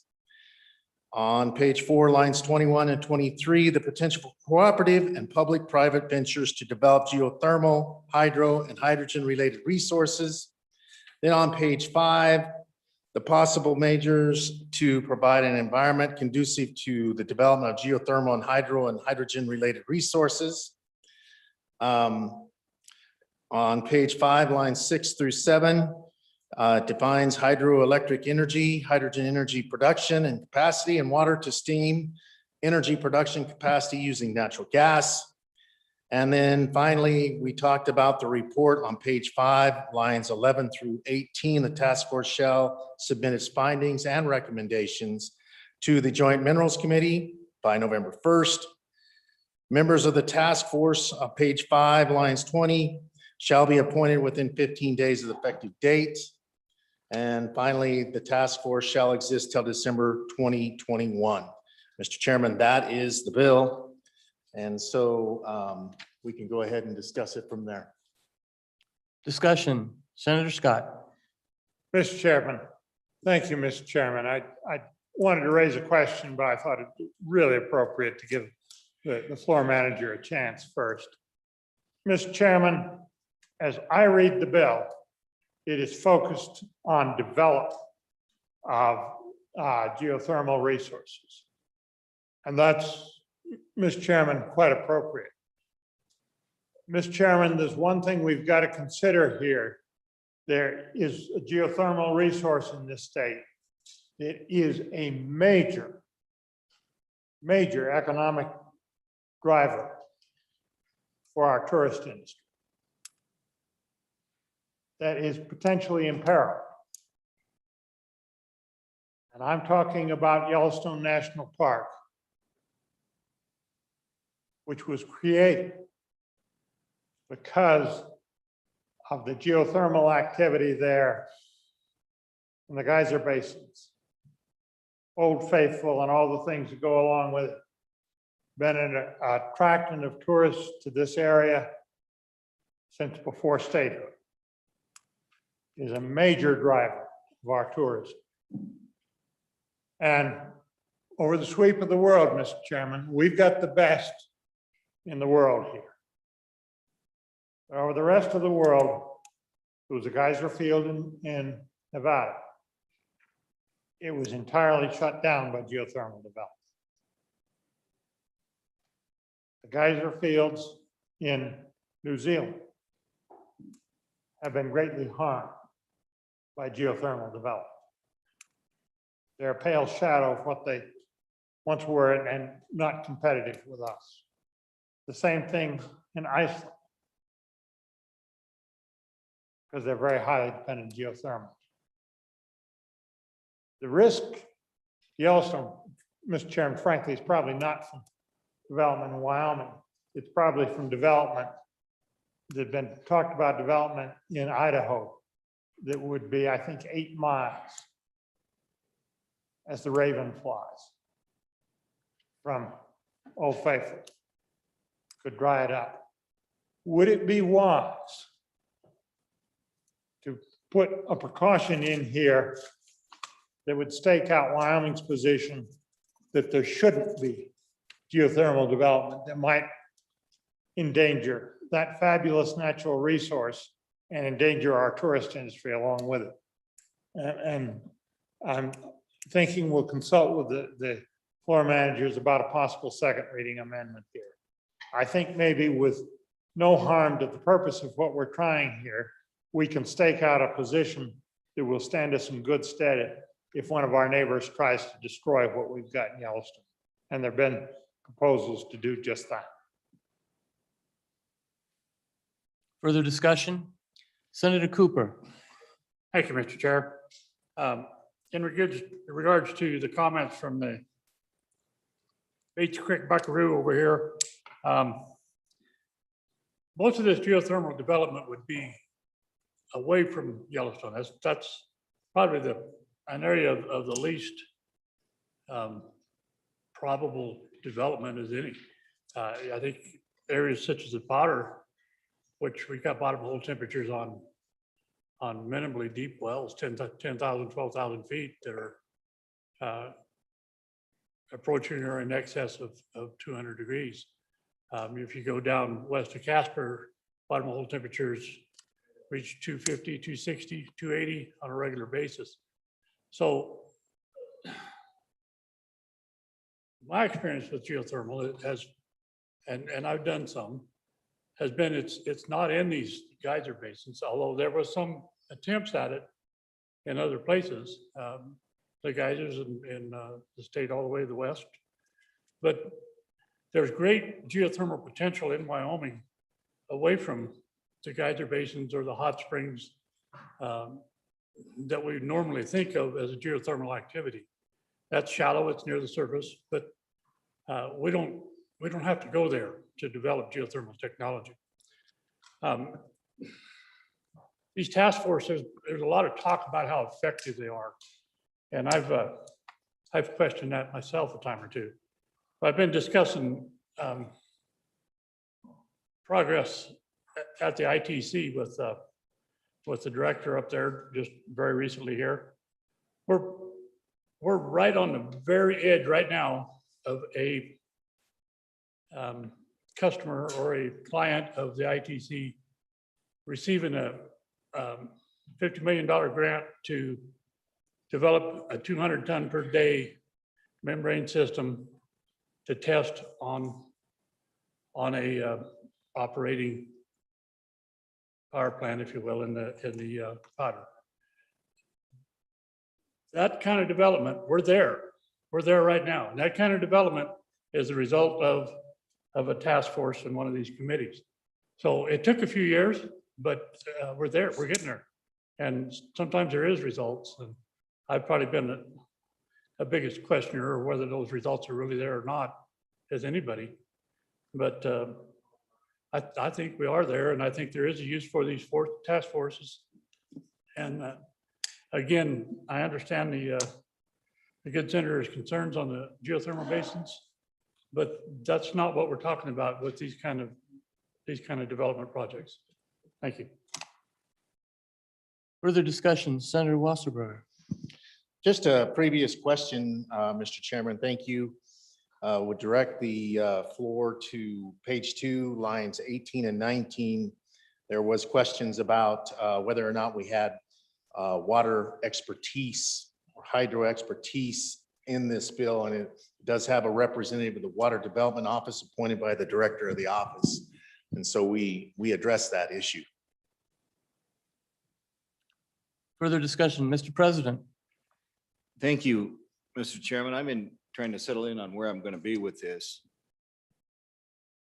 I don't worry so much about the geothermal, but we got to be careful. And if it protects what we need to protect what we already have out there, then we need to have that in the bill. But my concern more is, do we really have to create this task force to go get it done? When we have remarkable talent, Mr. Chairman, already in our existing committees. And I heard, well, maybe they're strained a little bit for workload or having the expertise, but I look out at the talent we have already assigned in various committees, and I think we can do it without the task force. I urge a word of caution. There are a couple of topics there that we could look into. Hydro, you don't have to reinvent the wheel on that. I belong to a co-op out in the far west that got its start with hydropower in a river and a valley. Then it switched over and tied in with several co-ops that get their power off a major river out in the Pacific Northwest. And our co-op is actually the furthest east of all the co-ops. And we already run it with hydro. And to make sure we address the request for green power for some of our membership, we take a couple of hydro operations in the canyons just to the east of me where I live. And we run straight hydro, and it's labeled as green power, and we wheel it out and we send it to the entity that wants it. And that addresses their request for green power. I don't know. I'm a little cautious about jumping into another task force when we have all the talent we need, Mr. Chairman, right here on this floor and already in the committees. Thank you.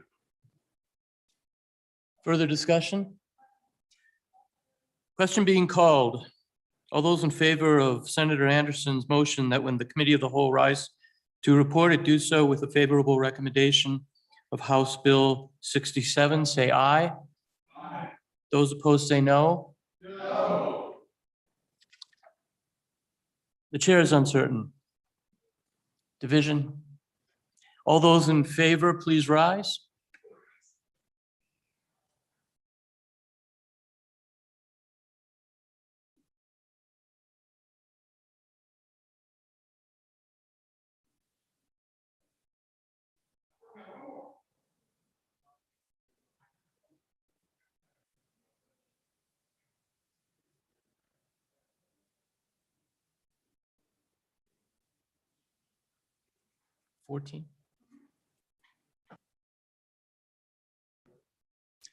Those opposed, rise, please.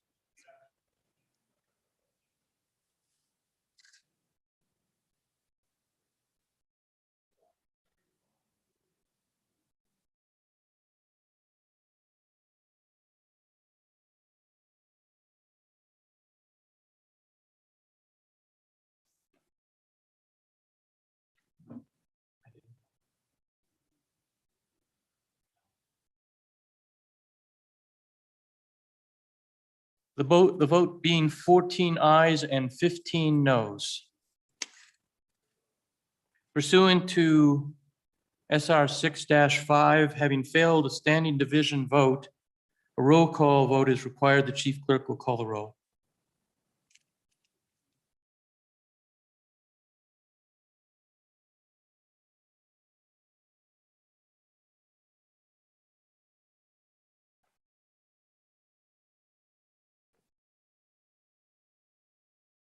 Roll call on House Bill 67.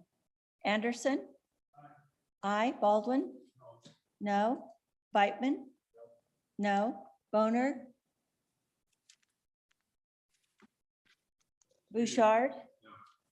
No. Case? Aye. Cooper? Aye. Driscoll? No. Ellis? No. French? No. Furphy? Aye. Guru? Aye. Hicks? No. Hutchings?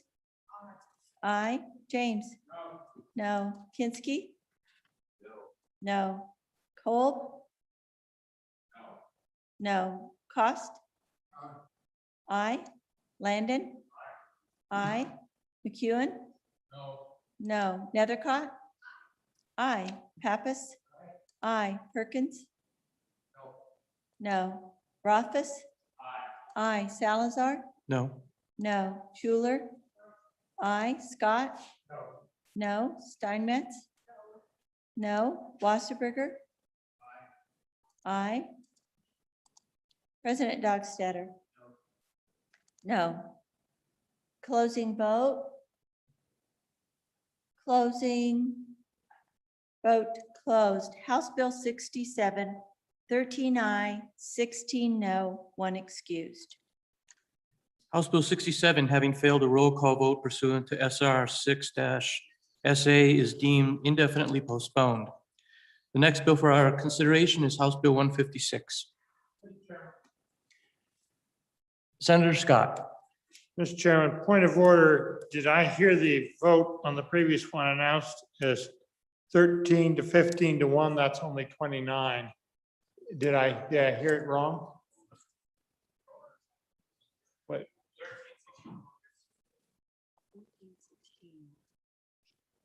That is correct, Senator Scott, 13-16-1.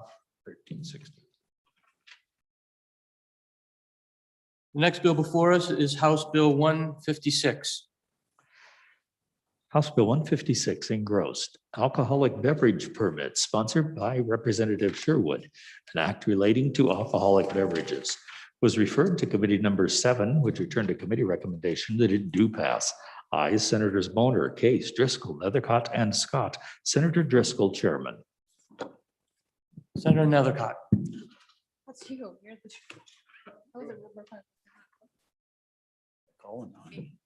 Mr. Majority Leader. Mr. Chairman, I move that when the committee of a whole rise report it do so on a favorable, with a favorable recommendation on House Bill 156, and for further explanation, I call on co-chairman Nethercott. Senator Nethercott. Thank you, Mr. Chairman. My recollection was it came out of a committee that I was in. I just wasn't sure if it was number 1 or number 7. Number 7. Good Senators, House Bill 156 is a good little bill. Alcohol beverage permits, what it does is it mirrors a bill that we have done historically concerning distilleries and adding winery permits to it as well. Allowing for the local licensing authority to issue to a winery permit holder an off-premise wine permit for the purpose of selling its own manufactured wine at meetings, conventions, private parties, dinners, and other similar gatherings. So a fairly simple bill, and one that we already allow for distilleries, simply adding it to the wineries. No opposition. Good little bill.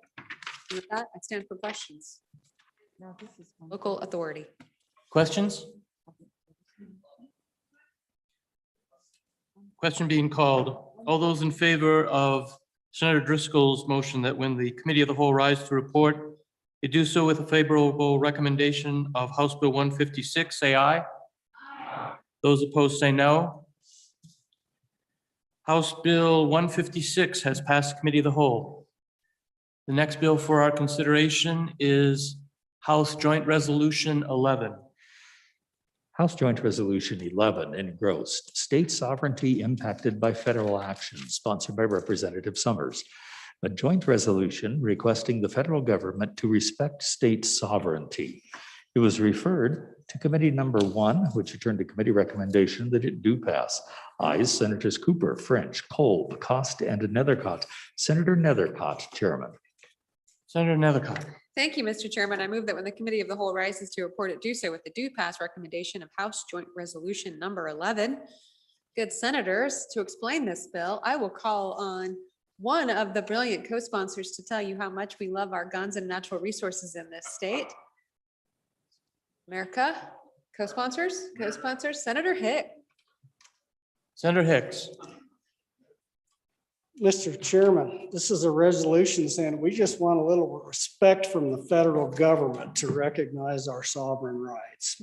Mr. Chairman, this is a joint resolution requesting that the federal government respect state sovereignty, review and correct federal actions that infringe upon the right to bear arms, that impact our federal land use and natural resource development policies in Wyoming, and just would like to ask him to help collaborate with on the development of these policies on our natural resources.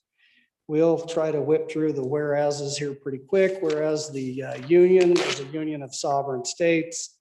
The next whereas, just the 10th Amendment grants the states' rights. Flip over to page 2, whereas Wyoming is a sovereign state admitted to the Union under the Equal Footing Doctrine.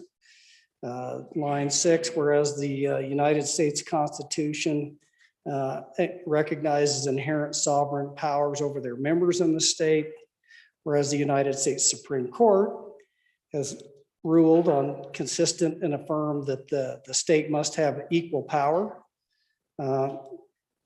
amongst states. And then if we go down to line 19, whereas the Second Amendment is recognized as the rights of the people to bear arms. Go over to page 3, whereas on line 4, Wyoming has been blessed with abundant natural resources, which have been developed to create economic posterity and provide for energy independence from foreign nations, thereby providing for peace, safety, and happiness of the citizens of the United States.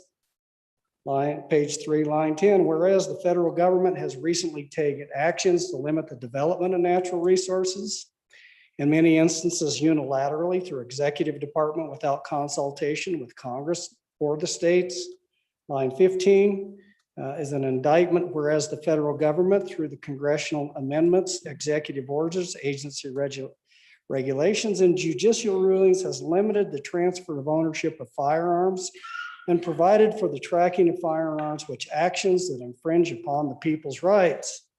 Line 21, whereas federal laws enacted in accordance with the limited powers delegated by the Union of the States of the United States, that we recognize that the US Constitution and the Wyoming Constitution are the supreme laws of the land. Page 4, line 4, whereas the state of Wyoming is an inseparable part of the Union. And then on line 7, the more perfect union will not be realized by actions of any single department of the federal government and cannot be forged by acts of the federal government which exceed their delegated powers.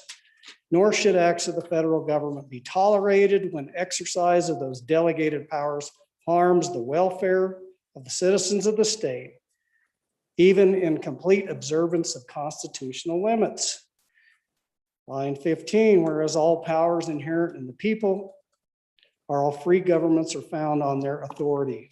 Now therefore be it resolved by members of the legislature of the state of Wyoming that the current executive department administration of the federal government and Congress should here and now in the future respect the sovereignty of Wyoming and the other states of our union. Section 2 on page 5, the federal government not regulate arms at a national level and that the executive department of the federal government work with Congress and the states to review and correct federal acts which infringe upon the rights conferred by the Second Amendment to the federal Constitution and on the rights of citizens conferred independently by the constitutions of the several states. Section 3, line 12, that the current executive department administration should respect the critical role that federal lands play in Wyoming, Wyoming's culture, recreation, wildlife, livestock production, mineral development, tourism, and that the current administration and Congress work with the state of Wyoming to develop federal land management policies in a manner which recognize their impact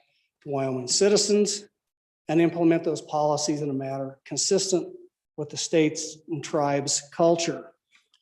Mr. Chairman, page 6, section 4, that the Secretary of State would transmit a copy of this resolution to the President of the United States, the Speaker of the House, the President and the Senate, and Wyoming's congressional delegation. Stand for any questions, Mr. Chairman. Questions?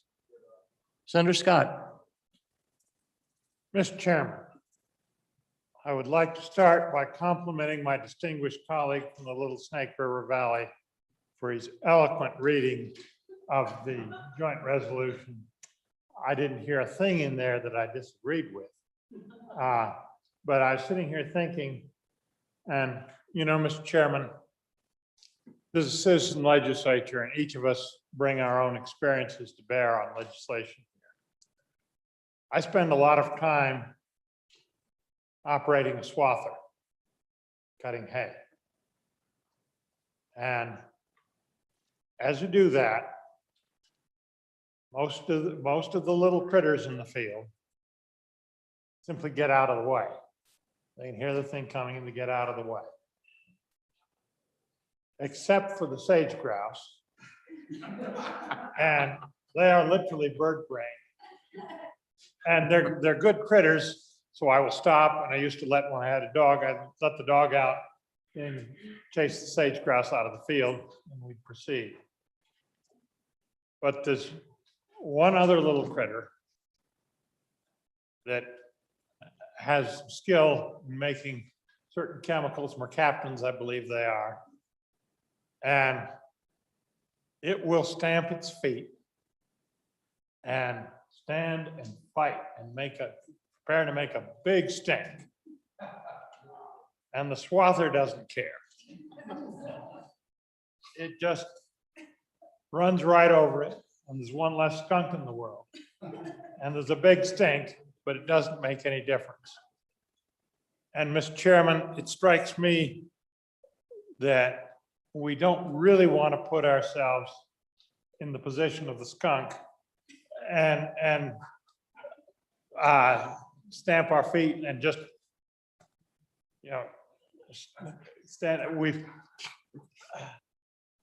I really think all we're going to do is make a big stink and get run over. And the only thing it does in the swather instance, when it makes a stink, is whoever has to crawl under there next to grease the conditioner has to put up with the stink. And that's the posture I think this joint resolution puts us in. And I really wonder what's the best way to give it a decent burial. Senator Perkins. You know, I just was wondering, in light of a bill that just passed out of here, if we need a pre-authorization for that roadkill. Thank you. Senator Hicks. Mr. Chairman, I'm struck between either being offended or amused, because I'm not so sure what my colleague from Natrona County is inferring, that either the state of Wyoming is a skunker or a bird brain. So if I could get some clarification on that point, I would appreciate it. Senator Landon. Mr. Chairman, I actually love these things. Honestly, because they make me think of my good friend, the distinguished senator who used to hail from Teton County. We lost him here not too long ago, but I can always remember as a younger senator sitting there, and every time one of these would come up, distinguished gentleman from Teton County would say, this is kind of like barking at the moon. And so that's what we do. But I'll tell you what sold me on this one, Mr. Chairman. Not only did it cover everything that I've heard at the coffee shop, it is going to go directly to the President of the United States. My gosh. And I have a hunch he's probably not going to read it from our state, but it's going to go there anyway. So it's one of those you can't vote against, so I won't. Thank you, Mr. Chairman.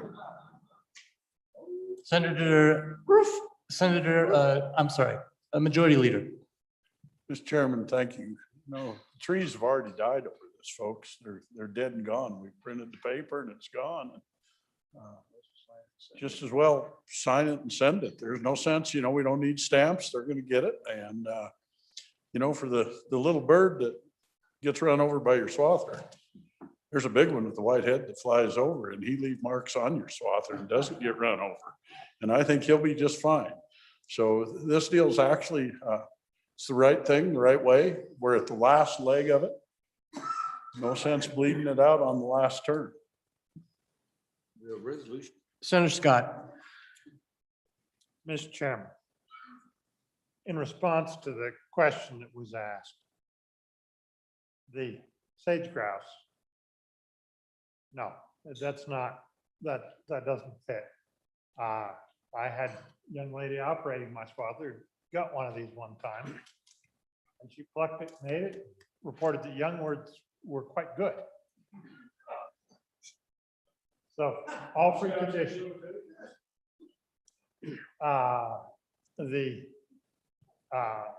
With regard to the bald eagle that was referred to, yes, they do on occasion pay attention to what the swather is doing. They're looking for carrying the feed on. Really, Mr. Chairman, we are just talking about making a big stink here, so I think it's quite clear what the metaphor was. Other discussion? Senator Hutchins. Thank you, Mr. Chairman. I know everybody's made light of this resolution, and yesterday we argued that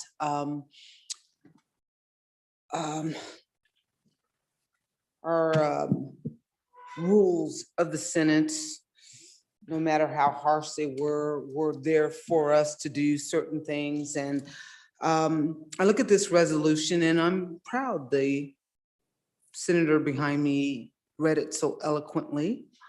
And I am going to say just simply, I'm on and for this resolution. Thank you, Mr. Chairman. Other discussion? Question being called. Mr. Vice President. Just one thing I want you to think about is think about all those mailmen that are out there that are trying to pay off their college student loans. And if we just give them more mail to be able to carry, that this will help do that, Mr. Chairman. So as you vote for that, think about mailmen and their ability to pay off their student loans, and so on and for the resolution.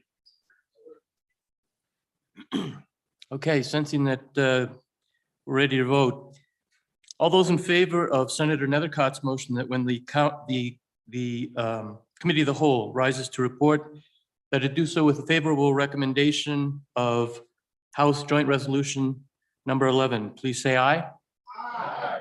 Those opposed say no. No. House Joint Resolution 11 has passed the Committee of the Whole. The next bill for our consideration is House Bill 190. House Bill 190, Vehicle Titles for Non-Resident Owners, sponsored by Representative Brown, an act relating to vehicle certificates of title, was referred to Committee number 8, which returned a committee recommendation that it do pass. Ayes, Senators Anderson, Furphy, Landon, McEwen, and Pappas. Senator Landon, Chairman. Senator Landon. Thank you, Mr. Chairman. I would move that when the Committee of the Whole rises to report, it do so with a due pass recommendation on House Bill 190. For an explanation of the bill, I'd ask that you call on Senator Furphy. Senator Furphy. Thank you, Mr. Chairman. I'm presenting House Bill 190, Okay, the origination of this bill was what's happening in our state is a lot of the car dealers here are accepting courtesy deliveries. And they're getting an MSO, the statement of origin of the vehicle. And so they're delivering the vehicle to an employee in our state who's working for an out-of-state company. And our current laws do not allow our county clerks to take that MSO and generate a title since it's owned by an out-of-state corporation. So what does that mean? That means other states are collecting the sales tax, et cetera, off the MSOs. So what this bill does is it allows our county clerks to originate titles for out-of-state businesses that have employees within our state, so we get to collect the sales tax. So it's very important. So I'll quickly run through the bill. Page 1 just describes the bill, but the real key is at the bottom of page 1, line 14. Any non-resident person registered as a business entity under the laws of another state, once again, out-of-state business in the United States. Page 2, and who operates a vehicle in Wyoming for business or commercial purposes, for which no Wyoming certificate of title has been issued, may apply for a certificate of title for that vehicle at the office of the county, or do it electronically.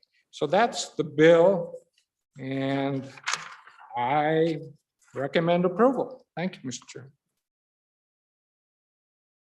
Discussion on the bill? Question being called. All those in favor of Senator Landon's motion that when the committee of the whole rise to report, that it do so with a favorable recommendation that House Bill 190 pass. All those say aye. Aye. Those opposed say no. House Bill 190 has passed committee of the whole.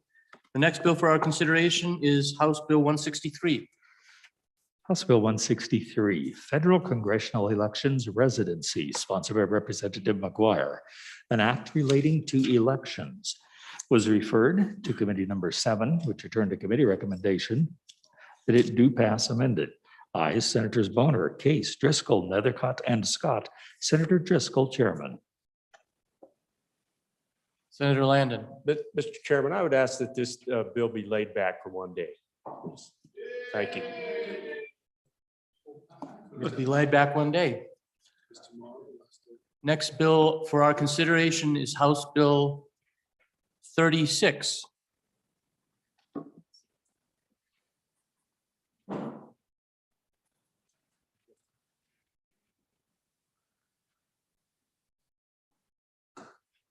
House Bill 36.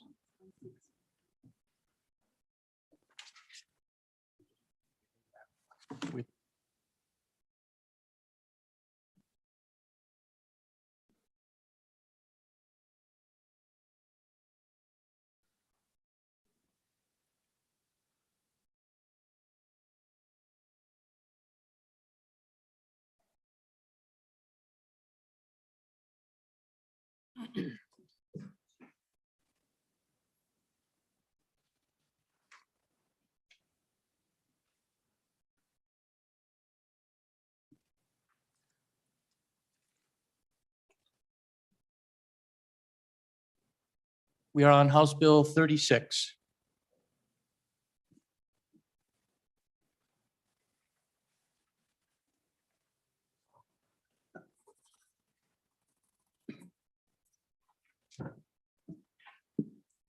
House Bill 36 engrossed, Management Council membership, sponsored by Representative Larson, an act relating to the legislature. It was referred to committee number 12, which returned to committee recommendation that it do pass amended. Ayes Senators Dockstader, Driscoll, and Hicks. No Senators Guru and Rothfuss. Senator Dockstader, Chairman.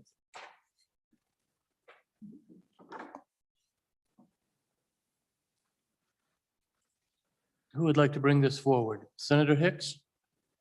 Mr. Chairman, I move House Bill number 36, Management Council membership, and for an explanation, I'll provide that. This bill goes in and deals with the makeup of the Management Council. If you flip over to page 2, it changes the makeup of the current Management Council. There's currently 7 members or 6 members from each house.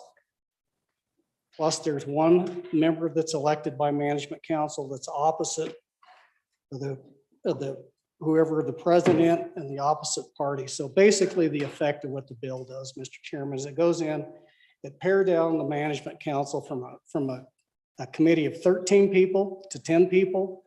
Those 10 people will consist of 1 senator elected at large. It'll be the president, the vice president, the majority floor leader, and the minority floor leader. Those would be the 5 on the Senate side. On the House side, would be the speaker pro tem, the majority and minority floor leaders, and then 1 member elected by the House at large to represent that large position. Membership then has a total of 10 on Management Council instead of 13. That's what the bill does, Mr. Chairman. There is a standing committee amendment. I have that read in at this time. 36, Standing Committee Amendment number 1 to engrossed copy, page 3, line 12, delete. Mr. Chairman, I move Standing Senator Committee Hicks. Amendment number 1 to House Bill 36. The Standing Committee Amendment just goes in and it moves the effective date of this act up from 2023 to 2022. And it would become effective July 1st of 2021. Mr. Chairman, I would stand for any questions. Any questions? All those in favor? I'm sorry, Senator Ellis. Thank you, Mr. Chairman. As we've had discussions in the past about when, if we were to vote on a change in our per diem, for example, we've always had to push that out really far in the future because we recognize that, bills affect certain small classes of individuals. And so I was wondering if there was any discussion about when the effective date might be, just looking at these dates about how far out in the future we need to push it, because this would certainly affect all the members in this chamber, but we are a very small class of Wyoming citizens. So just wondering if there was any discussion about the effective date. Thank you, Mr. Chairman. Senator Guru. In answer to the good senator's question, there was some discussion about that. And it was in some respects rather personal in nature, since by virtue of adopting this amendment, I'll be the one leaving. Yeah, I kind of felt that it was a little bit, out of character for what we usually do. We usually enact these, whether it's a pay differential or whether it's changing membership in any of our committees. We usually start it at the next session from the session where people have been elected and are currently serving. So yes, that discussion did occur. Thank you, Mr. Chair. Senator Kinski. Thank you, Mr. Chairman. I was not there, but I'm in favor of the bill. I will be affected as well. I will lose my position and I would have to, if I chose to stay on Management Council, run again to be an at-large member. So it's personal all the way around, but I support the bill. I think it's a good bill. I think it's important to get Management Council down to a manageable size and restore some balance to it. Thank you, Mr. Chairman. Still on the standing committee, Mr. President. It is a situation, Mr. Chairman, where everybody gives up a little bit. Normally, I'd stay on as chairman for 2 years, but under this scenario and where we put the date up, I stand down after a year and we share with the other side, but at the same time, we make some improvements on this overall committee, this overall membership that strikes a balance that reflects the state. Thank you, Mr. Chairman. Further discussion? Hearing none. All those in favor of Senator Hicks' motion to adopt the standing committee to House Bill 36, say aye. Those opposed? The motion to adopt the standing committee to House Bill 36 has passed. We're back on the bill. Any discussion? Question being called. All those in favor of Senator Hicks' motion that when the committee of the whole rise to report, that it do so with a favorable recommendation of House Bill 36, please say aye. Those opposed say no. House Bill 36 has passed the committee of the whole. The next bill for our consideration is House Bill 244. House Bill 244 engrossed. State Investment Administration, sponsored by the House Appropriations Committee, an act relating to public funds, was referred to committee number 2, which returned to committee recommendation that it do pass. Ayes Senators Grew, Hicks, Kinski, and Perkins. Excused Senator Steinmetz. Senator Kinski, acting chairman. Senator Perkins. Thank you, Mr. Chairman. I move that when the committee whole rise and report it do so with the do pass recommendation on House Bill 244, State Investment Administration. Mr. Chairman, members of the Senate, this bill is a study bill.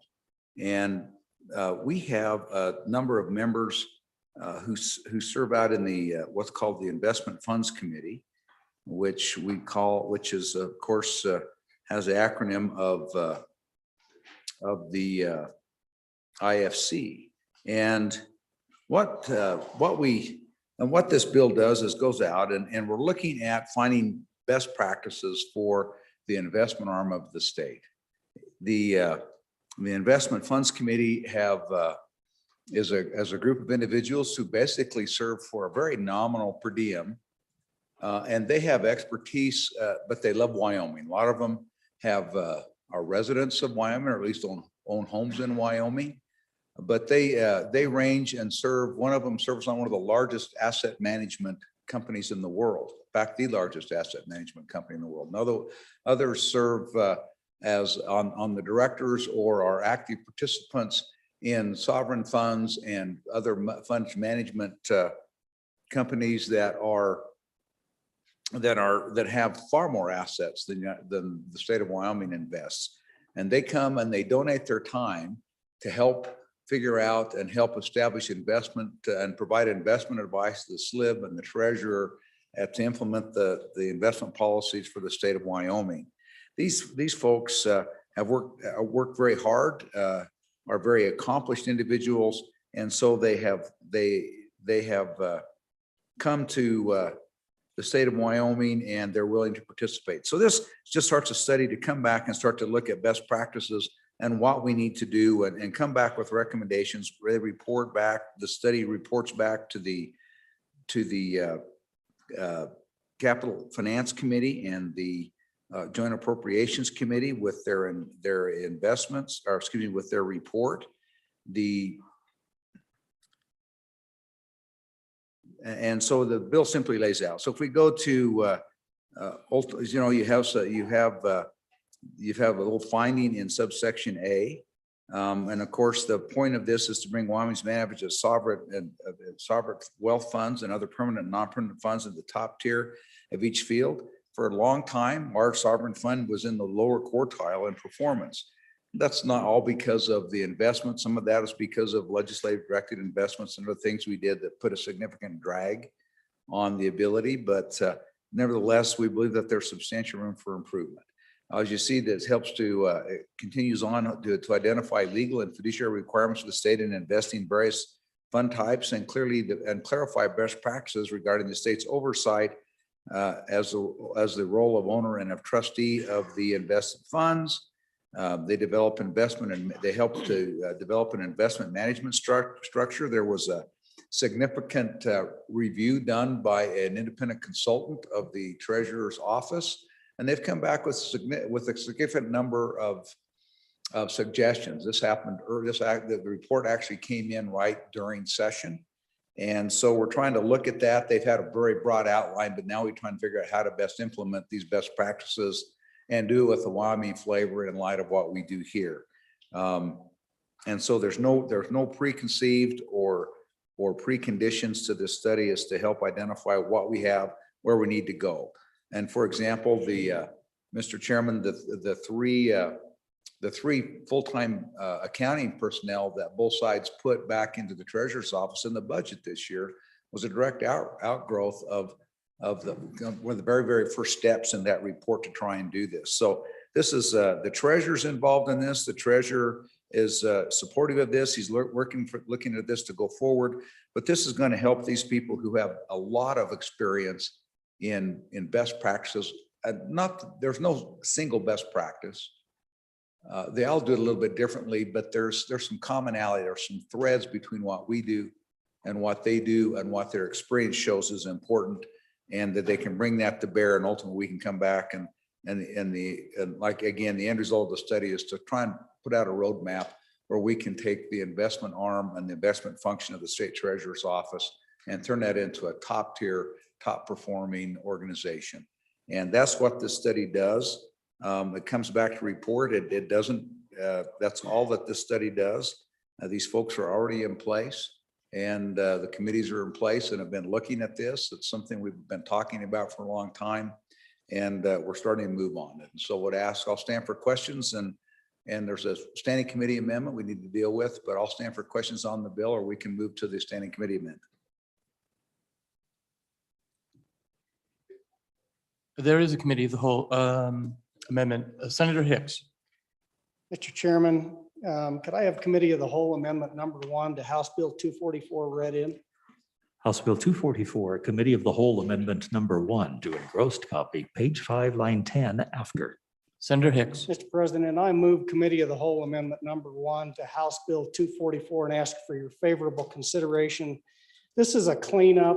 When we went through this bill in committee with our colleagues down at the other end, it wasn't clear exactly what the role of the Capital Finance Committee was in developing this report. So we wanted to make sure that was clear. So this is just to provide additional edification as the statute goes into place of what the role of a select committee. So you'll see on page 5, line 10, just brings in the select committee of capital finance and investments shall work with the investment funds committee during the preparation and review of the report required under this section. Another correction down on page 5, line 11. It anticipates sometime this report may require legislation, but we just changed the shall to a may. So the committee may sponsor legislation. And then on page 5, line 13, again, just some clarification, because it's anticipated that this entire process may take anywhere from 3 to 5 years to implement. And so we wanted to make sure that it was explicitly clear that the select committee in capital finance would be working over this process as it starts to plays out. So it just brings in the wording, the select committee shall collaborate with the investment IFC during each interim and then monitor its practice and recommendations and assist as necessary to facilitate improvements in our investment practices by the state. That's the standing committee amendment. I ask for your favorable consideration. If there's no questions, I'd call for the question. Questions on committee of the whole amendment number 1?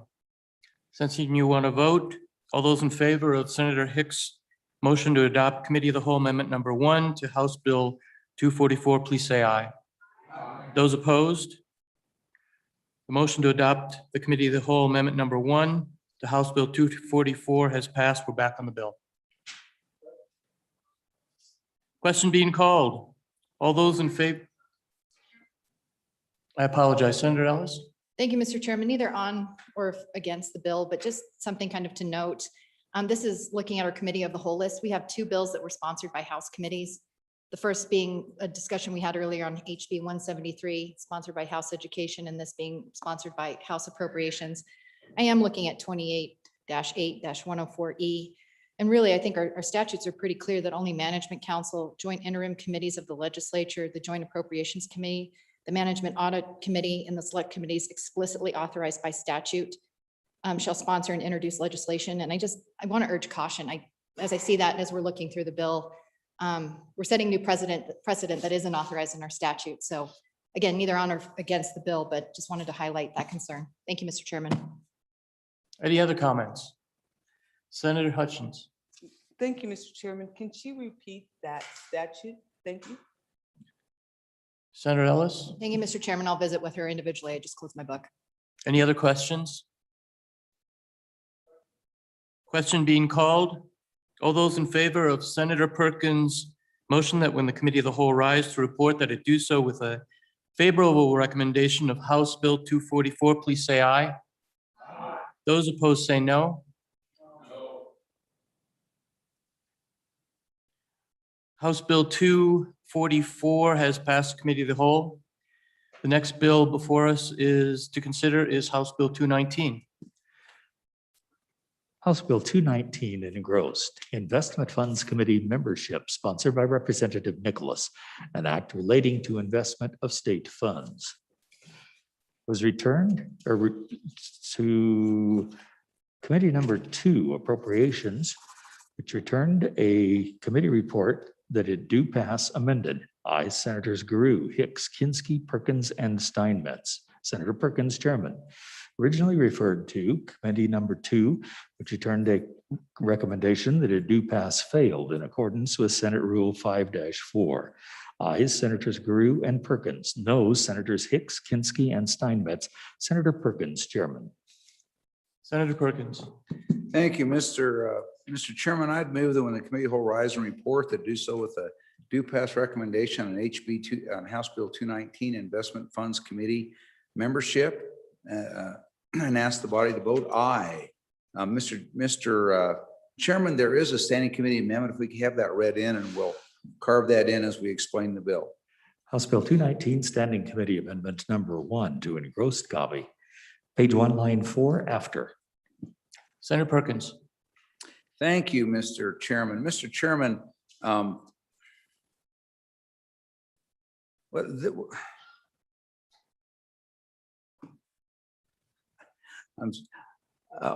have too many tabs open, Mr. Chairman. Give me just a check. Give me just a second. We'll give you a minute. No, it's the original bill. Yeah, thanks. Thank you, Mr. Chairman. This bill is kind of a companion, is essentially a companion bill to the bill that we just discussed. Again, we're coming back to the IFC and making a couple of changes. If you'll, in the bill, what we do is if you come in, the significance of the bill is that we're doing 2 things. One is that the IFC consists of a certain number of members, voting and non-voting members.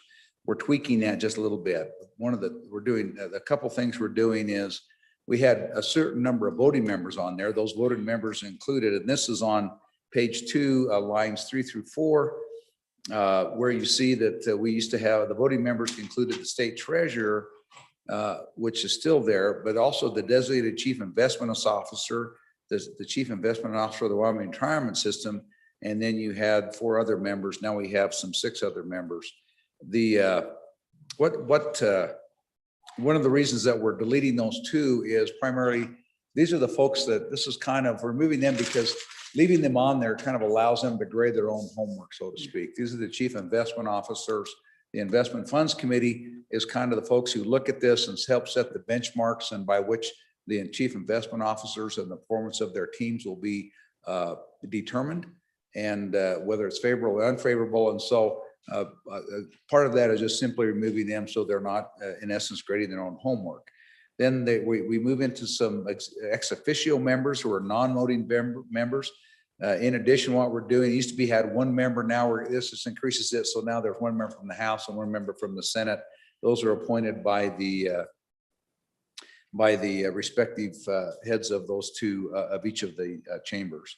Also, the chief investment officer and the chief investment officer of the Wyoming retirement system also become ex officio members. So they're non-voting members.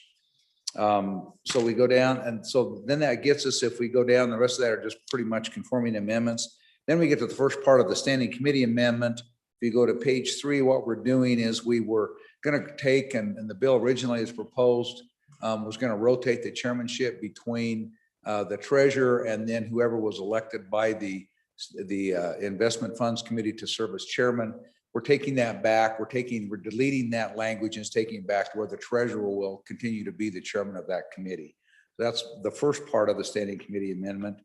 Then the second part of the standing committee amendment goes at the bill, starts at the very last word on the bottom of page 3 and over to the top of page 4. And we had this language that was talking about an ex officio member, one of the legislative members, if they wanted to, could have a staff member from LSO come by and provide staffing authority.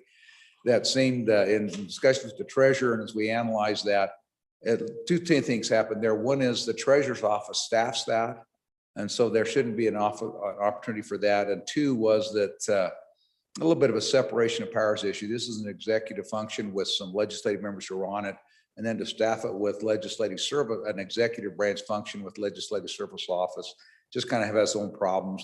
It doesn't preclude a member from an LSO coming with the request or with the permission of the chairman. It just removes the staffing obligation of that. That's the second portion of the standing committee amendment. So going back again to the standing committee amendment, did two things. It restored the treasurer to be the chairman of the investment funds committee, and then removed this language that would had this kind of language and created this confusion about staffing with LSO people. So that's what the standing committee amendment does. And have I moved that yet? I did move that. So with that, I'll stand for questions on the standing committee amendment. And if there are none, we'll call for the question on the amendment. Any discussion on the standing committee amendment? All those in favor of Senator Perkins' motion to adopt the standing committee, excuse me, the standing committee amendment to House Bill 219, please say aye. Aye. Those opposed say no. Motion to adopt the standing committee to House Bill 219 has passed. We're back on the bill. Question being called. All those in favor of Senator Perkins' motion that when the committee of the whole rise to report that it do so with a favorable recommendation of House Bill 219, please say aye. Aye. Those opposed say no. House Bill 219 has passed the committee of the whole. The next bill for our consideration is House Bill 231. House Bill 231 engrossed college credit retention, sponsored by Representative McGuire. An act relating to post-secondary education was referred to committee number 4, which returned to committee recommendation that it do pass. Ayes Senators Beitman, Rothfuss, Salazar, and Scott. No, Senator Ellis. Senator Scott, Chairman. Senator Scott. Mr. Chairman, I move in the committee of the whole rise and report to do so with the recommendation that House Bill 231 do pass. I yield to Senator Kinski for an explanation of the House bill. Senator Kinski. Thank you, Mr. Chairman. Thank you, Senator Scott. This bill is a one-pager that brings a breath of fresh air and common sense to a process that we've all heard about, which is a student has credits and from a Wyoming CC or a Wyoming college, and they're returning. They would like credit for those credits, and they're turned down for one reason or another. Sometimes it's, well, the credit's over 10 years old, which is what prompted my House colleague originally to draft the bill. And what it says is there's a presumption that if you were granted a credit by a Wyoming university or college, that it's valid and transferable and into perpetuity. That is, you can't use the excuse that it's 10 years old. And if they're going to fail to recognize that credit, you as a student, a returning student, can say, you know, I'd like to have you put that in writing and tell me why.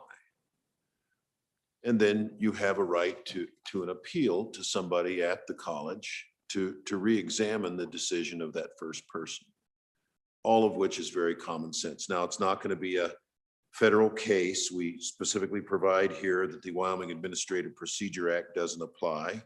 It just says that it'll be reviewed by somebody on behalf of the institution who wasn't the person that did the original denial. And then they'll make a determination as to whether or not the credit will remain valid. So for instance, if the credit's no longer relevant, You know, somebody took Fortran computer programming, clearly not relevant. But the main thing is that you have an opportunity to be heard. And so the thrust of this bill is twofold. First is to help these returning students. You know, there's people that have been out 10, 15 years, 20 years, and they're trying to assemble their credits to go back and work on a degree. And to have your prior work not recognized is just not appropriate. And it's a story we've all heard. So we want to help those students get that degree and move ahead in life. The second reason is we want to help our schools to be a little bit more competitive. Because I don't know the stories you've heard, but I've heard from many a student that the university or the community college wouldn't take my credit, but I called this university to the east of us, or to the northeast of us, or northern, or exactly north of us. And they had no problems taking my credit and recognizing them. And so it should be as consumer and user friendly in our own schools and institutions for our own credits as other states are willing to afford. So with that, I would stand for questions and urge favorable consideration of the bill. Okay, questions, Senator Pappas? Thank you, Mr. Chairman. Great explanation of the bill by the great senator from Sheridan County. I also too am on and for the legislation, but one more point that I would just like to point out, that in our day and age, things do change in the body of knowledge. And so the university does have the right to actually look at the courses and say, perhaps it's a technical course, in science somewhere where the body of science has changed in that 10 years. And they could actually, require that course to be taken over because the body of knowledge has changed. But if, simply an English course or some course that is a standard, algebra 2 course or something like that, that typically would not change, then we don't want those types of decisions to be made. And if they are made, that all we're asking is for someone else, to have a second look at it and adjudicate whether the first decision was actually rational. So the universities do have that ability to accept a credit or not accept a credit, but I think it's a good bill for our folks that frankly have gone into the education environment, have gone off to serve in our country, or have gone off to in the military and then come back to school or whatever, get retrained again. It's good to have those credits, if they're still valid, be there in perpetuity. Thank you. Senator Ellis? Thank you, Mr. Chairman. I don't have strong feelings about this bill, but the reason I voted no, I just wanted to provide just a little bit of thought for the body. If you look at page 2, line 15, it talks about a student challenging a decision not to accept the credit to be heard by the Board of Trustees at an institution. And to me, that's a very clear entity. You know who your Board of Trustees are. But then it says, or its designee. And the designee shall not be the same person or governing body that's made by the initial decision. And so I asked in committee how this would work. Who could who are possible designees? And is it appropriate for us to just pick one and make a clear process so that if a student's denied, their first right of appeal goes to a certain entity, and then beyond that, if it's not, the decision's not reversed, perhaps then the Board of Trustees, because certainly we know the Board of Trustees are busy. They often don't meet on a regular schedule. And so my concern is just the flow of this. And I do think the bill probably would be in better shape if it had some of those questions cleared up. I just didn't feel like I was in a position to offer any substantive changes in the committee this morning. But I think my concern is that we're trying to make it easier, and I don't want to make it harder for the student to have their credits count. And with that ambiguity, that is my concern. So that's why I voted no in committee. Certainly if bringers of the bill and supporters wanted to offer clarifying amendments, I could get there on this bill for sure, but the problem's real. But I don't know how commonplace it is. Certainly, we've made a lot of strides in recent years to make sure credits transfer between community colleges and our university. A lot of work's being done. So I think there's an acknowledgement that there's always more work to do. I just don't know if we need legislation to get us there, but just wanted to offer those comments. Thank you, Mr. Chairman. Further discussion? Senator Scott. Mr. Chairman, on for the bill. When we heard the bill in committee this morning, excuse me, the sponsor described it as a gentle nudge to our colleges and universities to fix the problem. And the testimony that this is a problem we can expect to have grow as our economy transforms and people find that the careers they were pursuing aren't available anymore and try to move into new ones. And that there was instances of this and they were expected to increase. I will tell you that the representatives of the university and the community colleges didn't like to have any change in their procedure. And I was convinced that they do need the nudge. That what's going on is they just developed a rule and it's just a chance for the bureaucracy to say no, and they're doing that. And we need to give them a little gentle push so we don't have to do something more vigorous later on as becomes a greater problem.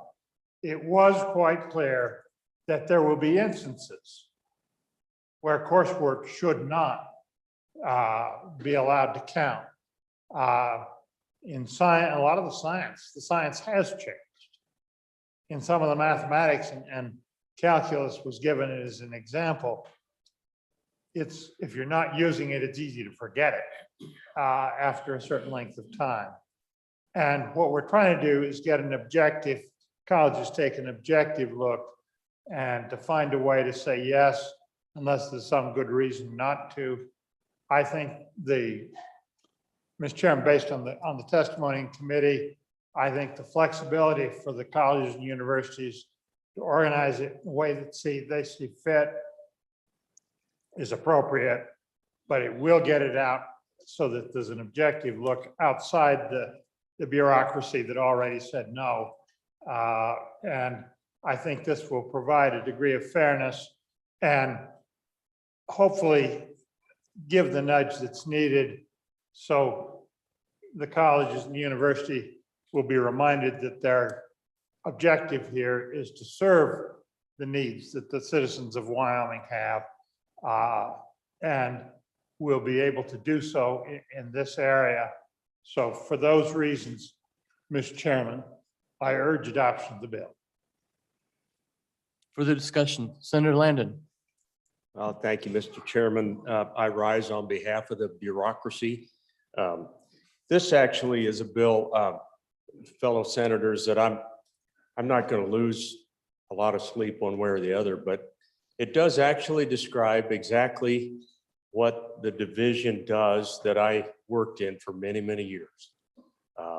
It's really all about taking a look at a transcript and deciding if things are appropriate that allows you to go into a particular program.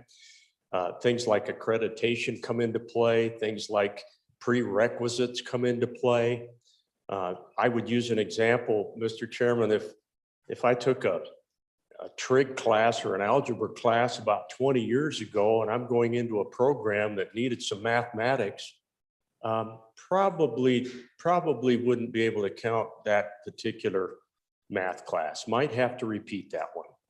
So, I didn't sign on to this bill, not because I don't believe in saying good things about what we ought to do and whatever, but honestly, Mr. Chairman, this is going on now. I just have not really seen the problem.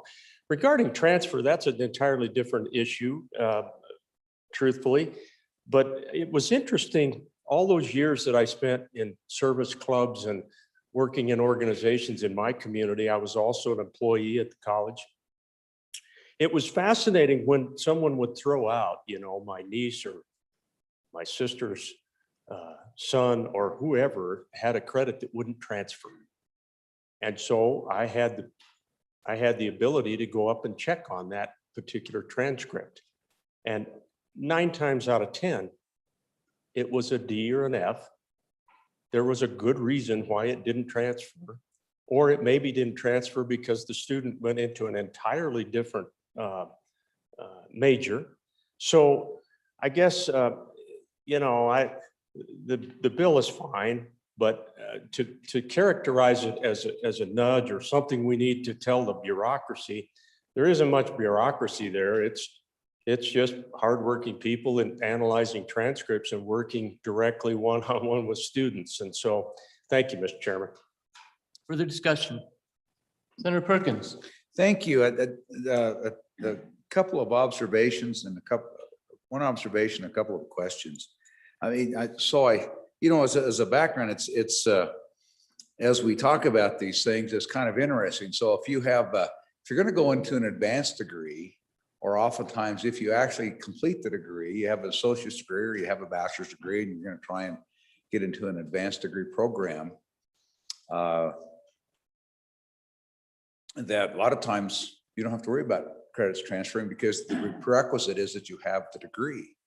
So if you have the degree, then you have to go. Now, do you remember everything you studied when you did that? Probably not. And sometimes you have to take remedial, and sometimes it doesn't matter. When I went to law school, the average age of the person attending my law school class was 33. We had people from just graduating from college who probably remember most of what they studied I think the oldest person was 63 or 64, had a doctorate in chemistry, was back to go to law school. So in law school, those skills probably don't, it's probably not as important, but certainly in veterinary medicine or something that chemistry or algebra, or where you have to have, you need a little bit of modern update in your science or your theory or your mathematics. Certainly computer science today is not the same as computer science was in, how long ago did I graduate from college? A long time ago. But anyway, they don't even use the languages I learned when I was in programming and I was there. So that's kind of an observation about that. But two questions I have about the bill. One of them is kind of a technical. Is you have on lines 2 and 3 of the bill on page 2 that any university or college receiving funding from a state of Wyoming shall, and this is the important word, presume in perpetuity that any college level credit hour previously completed with an acceptable grade is transferable in credit, and that's in perpetuity. So we create this presumption, but then down below, if the university reduces to writing to provide, they have to say why they're not going to let it be accepted, then they challenge that. And so that's just there's a little technical issue there. I don't know if you've talked about it. Maybe we just need to visit with staff about it. Maybe it's not a problem. But generally, when you have a presumption, it also changes the burden proof a little bit. And I know this isn't a court case. I know the intent is not to have this be in the ADA and the not the ADA, Administrative Procedures Act, the APA. That so anyway, there's just a little issue there. Now, when they go, now the student has the burden of proof, which kind of the word using the word presume has a presumption in it. So that seems to be a little bit set on its head in the bill. I think that's a technical issue, and maybe it's not a big deal, but I think that there's an issue there. The other question I'd have is when I've talked about that, and I've had constituents complain to me about the University of Wyoming would not accept credits that somebody earned at local community college. And when I called in and checked on a few of those, most of the time what happened, it wasn't the fact that the credit was being accepted. What it wasn't being accepted as a prerequisite for a degree. And so maybe for whatever reason, you'll say you're taking anatomy and physiology, you take it at community college, and it's a prerequisite for going into your kinesiology degree or whatever it is you're going to do. And then when they transfer to the university says your credit's fine, but we're not going to accept that anatomy and physiology you had at the community college. We're not going to accept that as a prerequisite towards your degree. You can have the credit for overall credit graduation, but to be in this program, you need to take basically the anat and phys at the university. And that's been my experience with when there's a problem with credit, with these credits transferring. It wasn't that the credits didn't transfer. It was that they weren't going to count towards a specific prerequisite, either for a degree or for entrance into a particular program. And so I'm just wondering if there was any testimony about that. Thank you, Mr. Chairman. Chairman of Education. Mr. Chairman, there was considerable discussion about that, and most of the discussion really is that that problem was not relevant here. Frankly, for years, there was a war between the university and the community colleges, and I think I got more constituent complaints on my credits will transfer everywhere except the University of Wyoming. And it was valid complaints. And geez, it must be almost 20 years now. More sensible heads prevailed at both the university and the community colleges. They've developed a common course numbering system. They developed systems that were much more effective at allowing the credits that should transfer to transfer and the ones that shouldn't to non-transfer, and to have the students informed. And those complaints have almost entirely gone away. Mr. Chairman, this is something different. You're starting to get a number of these non-traditional students trying to come back, and too many of them have heard it's 10 years old, therefore we don't. And frankly, that's, in some instances, there's good reason, and in some there isn't. And they're just a blanket application of it's 10 years old and you're out is not reasonable. And that's what this bill is seeking to put a stop to in as gentle a fashion as the sponsor of the bill could find, I think. The question about the presumptions and whatnot. Remember, this bill is drafted to keep the attorneys out of it. So some of the niceties are of burden of proof and all that are not necessary. And you want the college or the university, and it's probably more a community college problem than it is a University of Wyoming problem, to have a prejudice in favor of making it work if they can, and to tell the students why not if it can. And that, I think, serves an educational purpose in terms of educating the student. If there really is a deficiency, they ought to remedy it before they're likely to be successful. So that's useful. It also gives people a sense that they were heard and there was some justice and some common sense in a reason that they were turned down. So I think, frankly, the more I studied this, Mr. Chairman, the more I thought, gee, the sponsor got it right here, the way he structured it. Honorable Senator Hicks. Oh, yes. Well, Senator thank you. Kinski, I'm sorry. Honorable Senator Kinski. I'm flattered he's insulted, so thank you for that. Did you say insufferable? Oh, okay. I can't remember what I was gonna say now. Oh, yeah, no. Let's remember what this bill is. I think that characterization as a gentle nudge is the ideal. Are there some students whose credits are turned down, and rightfully so? Sure. Do they deserve to have that in writing? I think so.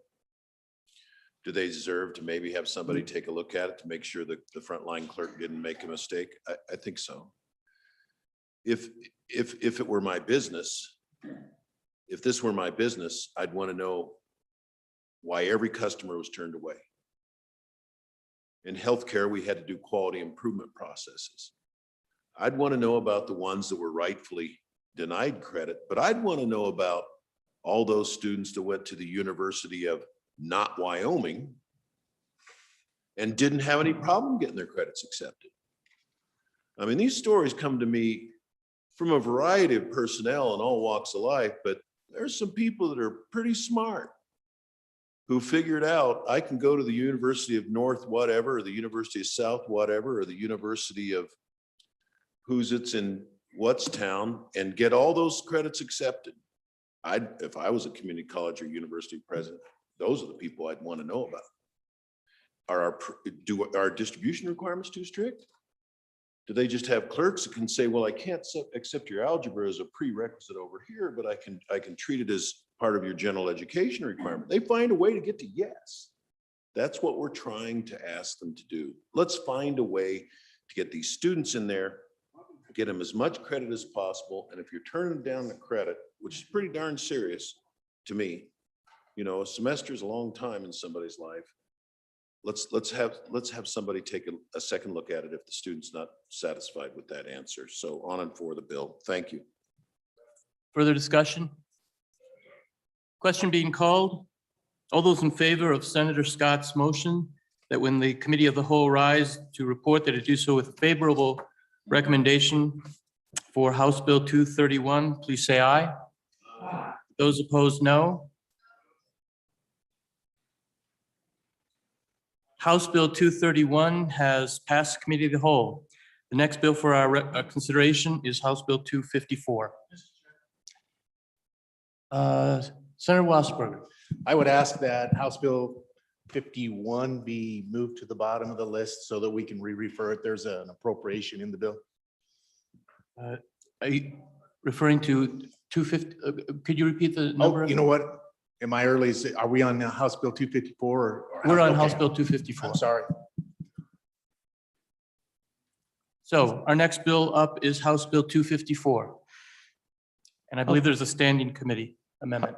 House Bill 254 engrossed Transportation Computer System, sponsored by Representative Burkhart, an act relating to the funding of government operations. It was referred to committee number 8, which returned to committee recommendation that it do pass amended. Ayes Senators Anderson, Furphy, Landon, McEwen, and Pappas. Senator Landon, chairman. Was re-referred to committee number 2, which returned to committee recommendation that it do pass amended. Ayes Senators Guru, Hicks, Kinsky, Perkins, and Steinmetz. Senator Perkins, chairman. Senator, the distinguished senator, Senator Landon. Thank you to the good chairman from Fremont County. I would move that when the committee of the whole rises to report, it do so with a due pass recommendation on House Bill 254.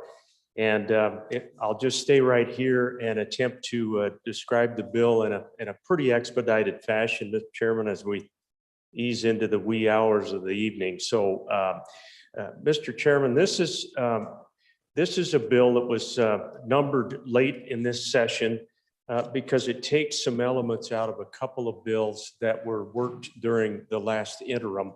And the chairman from the other side, our transportation chairman, did check in often with me on this and drafted this bill. It's regarding, fellow senators, the computer system for the State Department of Transportation. That is an old COBOL system, which of course went out of style way back in the 1980s. And it is a computer system that quite honestly is going to fail. Probably pretty soon. Kind of interesting, during testimony, we heard that there are really only about 2 guys left that can work on this computer.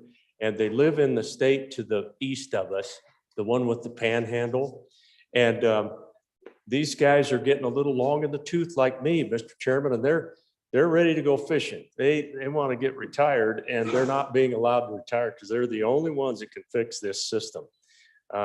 This is quite a computer system. We rely on it pretty heavily, senators. Just a couple more thoughts, and then I'll walk you quickly into the bill.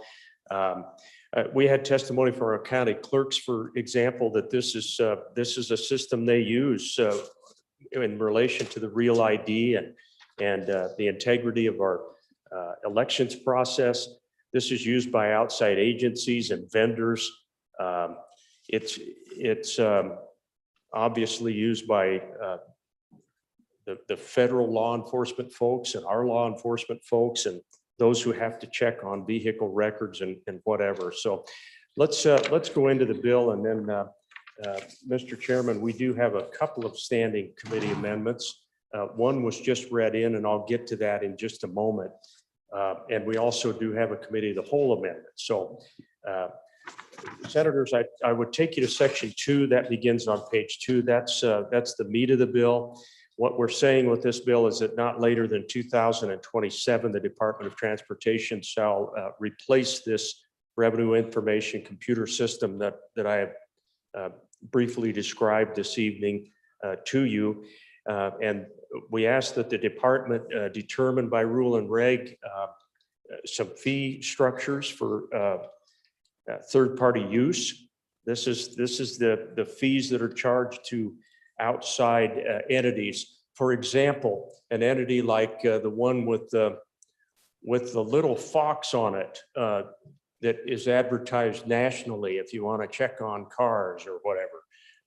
Those fees are pretty modest at this point, only about $5, not really where they need to be if this system is going to be self-sustaining. Mr. Chairman, so that fee structure would be put in place, and up to 50% of that fee would go into this fund. I think the Senate the Appropriations Standing Committee amendment will address that particular portion of the bill. In section 3, we begin to talk about how we want the department to go about identifying what it's going to take to replace this thing. All of page 4 talks about the request for proposals. You get over onto page 5, the Department of Transportation, UW and ETS, we're asking them to get together with a committee. There's no funding in this bill for it, but we'll ask that group of people get together and do the homework, drill down deeper, get it back to the legislature so that we know what we are looking at and what we might want to replace this system with. Your Senate Transportation Committee, Mr. Chairman, felt like sending this out to all of you with no remedy. Really, if we need a computer system, having been on appropriations, I was taught that you better find a funding source. So I would take you to the Standing Committee amendment from our Transportation Committee. What we did, we simply put in there that driver's license fee of $5 would be added to that driver's license that you renew every 5 years, a $5 charge, which would bring that total, by the way, to $40. And that would be added, and that money generated from that $5 fee would go into this computer system fund. So that's what the Standing Committee amendment does. I would just be glad to answer any questions, or I would just call for question on the Standing Committee amendment. Question on the Standing Committee Amendment number 1. I apologize. Standing Committee Amendment number 1 has not been read in. House Bill 254, Standing Committee Amendment number 1 to engrossed copy, page 1, line 2, delete. Mr. Chairman, my apologies. I thought that was the Standing Committee amendment that had been read in, and I will move the Senate Transportation Standing Committee Amendment number 1 and call for the question. Call for the question. All those in favor of Senator Landon's motion to adopt the Standing Committee Amendment number 1 to House Bill 254, please say aye. Aye. Those opposed say no.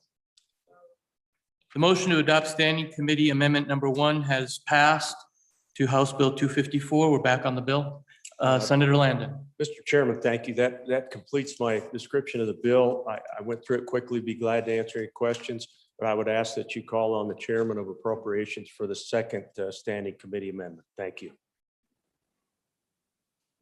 Senator Perkins, we need, I think, the Standing Committee Amendment 2 read in. Yes, please. House Bill 254, Standing Committee Amendment number 2 to engrossed copy, page 2, line 23, delete. Chairman of Appropriations.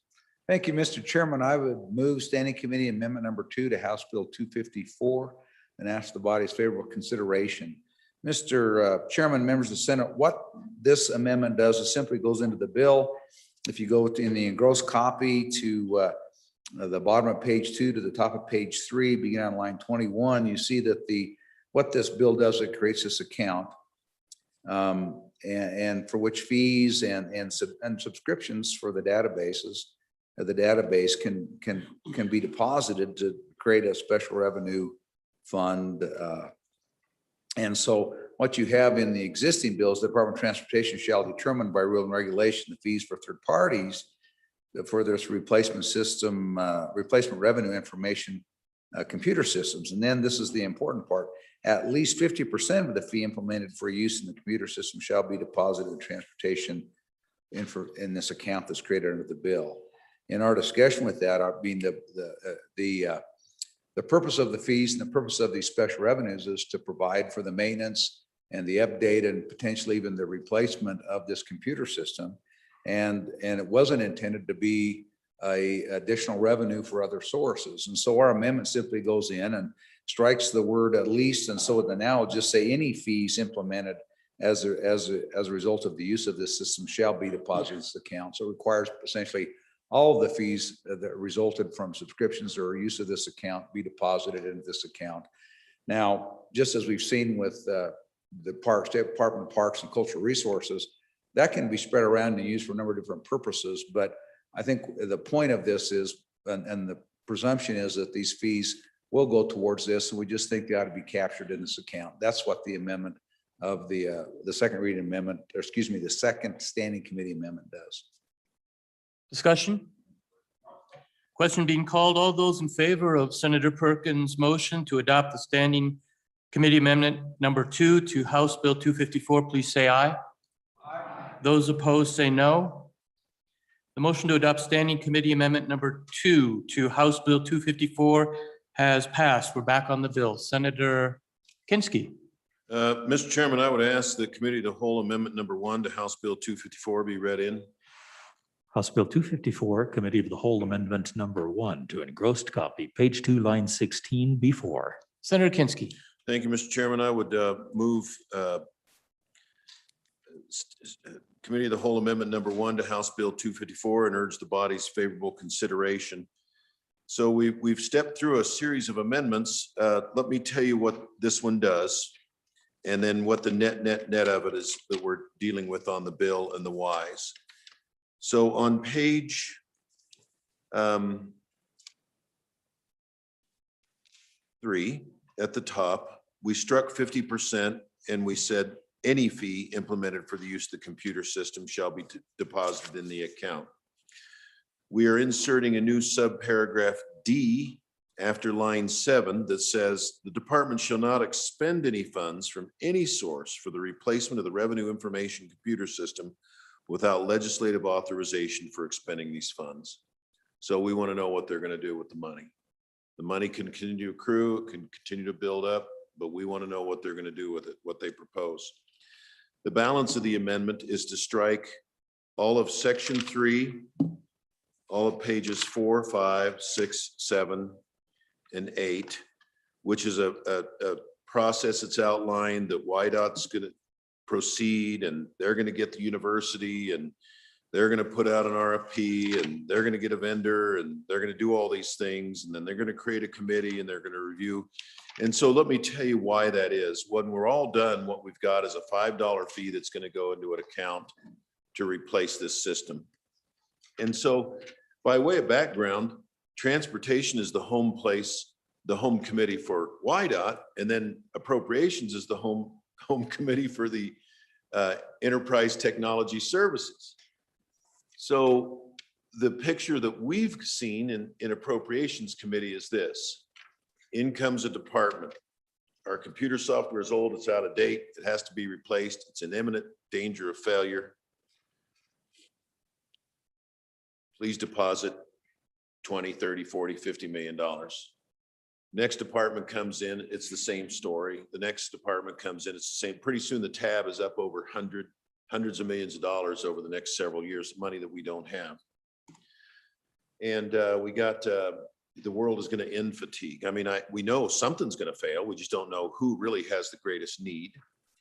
And we know that we have an enterprise technology service that we commissioned an outside consultant to take a look at. And they said, your ETS department is new. They are not yet fully mature and robust in vetting these projects. And you need to work with them to get them to where they need to be. We also heard from some other firms, and I won't use their proper names on the floor, but one's very large and it begins with an A, and you might order consumer goods from them. Another is very large and it begins with a G, and you might use their web browser. Another's very large and begins with an M, and you might use their software. And then there's another name that came up today. But the three big ones say, oh, the project you've been told about by YDOT, $80 million. Well, you know what we're doing in other states is we've got this software that takes old COBOL language and compiles it into state-of-the-art language for the web. And we think we can do it far lesser cost. Now, they won't commit to a number, but it's substantially less than the number that YDOT's been looking at. And in the specific case of this software, we heard about the two guys who would like to retire, and then they are retired. But then we found that they actually located a data center that specializes in housing old COBOL software. And so problem solved for now. And so what we're asking ETS to do is, as they are doing in some other states, is instead of every department having its own multi-million-dollar software, is the same information is there. I mean, name, rank, serial number, address, phone number. It's there for your fishing license. It's there for your driver's license. It's there for your unemployment insurance. It's there for whatever. And hook all these together and give us an enterprise-wide solution at what we hope is far less cost and far greater functionality. And we are just at the earliest stages of that. And we're asking ETS to do that, where they'll take these RFPs, and not an RFP that's MAI. You know what MAI is? Made as instructed, right? That you've got the RFP structured such that you're going to get the vendor you want. We don't want that happening. I'm not saying it is happening or it has happened, but we want to make sure that it doesn't. And so the idea is we want our processes to be much more robust, that they take their RFP and they publish it, say this is a draft. And so company that begins with an A or a G or an M, take a look at it and give us some feedback as to whether this thing is written in such a way that you're knocked out of consideration. Tell us your feedback as to whether you think this RFP is written in such a way that maybe there's only one pre-selected vendor that's going to qualify. And if it needs to be rewritten, and we want to do that in an iterative process with ETS so that we know that we're moving ahead in a rational, robust fashion to get the best product for the least amount of money, because after all, we're the ones that are going to be asked to write the checks in 10, 15, 20, $30 million, $40 million, $50, $60 million increments for all these software replacements. And it is, I mean, it was frightening because when it was first came to us and we looked at how big the numbers were, and then the ETS director said, and I told the departments, don't lay everything on the table. We go, okay, how much more of an iceberg is here? And we still don't know the size of the iceberg, but we're seeing the tip of it, and it's enough to sink the Titanic. I used a proper name, my apologies. And so with that, I would ask for an affirmative vote on the amendment, which basically says we're going to collect a $5 fee. We're going to put it in a fund for replacement of the system, but don't go selecting a vendor. Don't go buying anything until we have a chance to take a look at it, and take a look at it, not just to solve your problem, but the problem for all of state government, to see if there's a holistic solution. Thank you, Mr. Chairman. Further discussion? Senator Landon. Mr. Chairman, thank you. And I appreciate my good friend from the Appropriations Committee, and really don't have a great source of heartburn with this amendment. We actually set the bill up kind of in this fashion so that it was easy to pick off some of the fruit. The only mild pushback that I would give is I like the fact that we were going to try to receive some robust information. And as long as we can trust ETS to do that. I'm hopeful, and maybe they'll get that to our Appropriations Committee and eventually to our Transportation Committee. We're 6 years in, so, 6 years in and still calling it new. So I'm hoping that we can get up to speed one of these days in that big system. This is an important topic, an important policy, folks. Just keep it in the back of your minds because this is a system that's going to fail, and we can't afford that. Our counties can't afford it. Our vendors can't afford it. Our law enforcement. This is a big portion of what goes on in our state. So that's enough on the Committee of the Whole amendment. I'd call for question. Question being called. All those in favor of Senator Kinski's motion to adopt Committee of the Whole Amendment number 1 to House Bill 254, please say aye. Those opposed, say no. The motion to adopt the Committee of the Whole Amendment number 1 to House Bill 254 has passed. We're back on the bill. Question being called. All those in favor of Senator Landon's motion that when the Committee of the Whole rises to report, that it do so with a favorable recommendation of House Bill 254, say aye. Aye. Those opposed, say no. House Bill 254 has passed the Committee of the Whole. The next bill for our consideration, I apologize, Majority Leader. Mr. Chairman, I move the Committee of the Whole rise to report. Yay.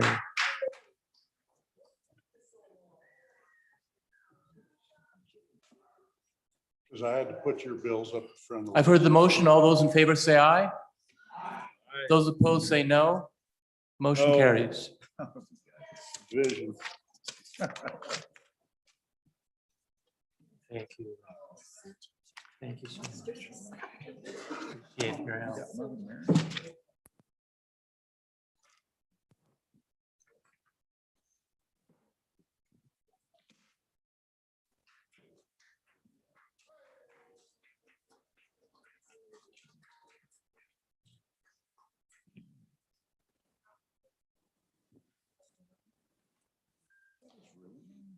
Yeah, it is. Did you? Packing it in my wallet. Just like that.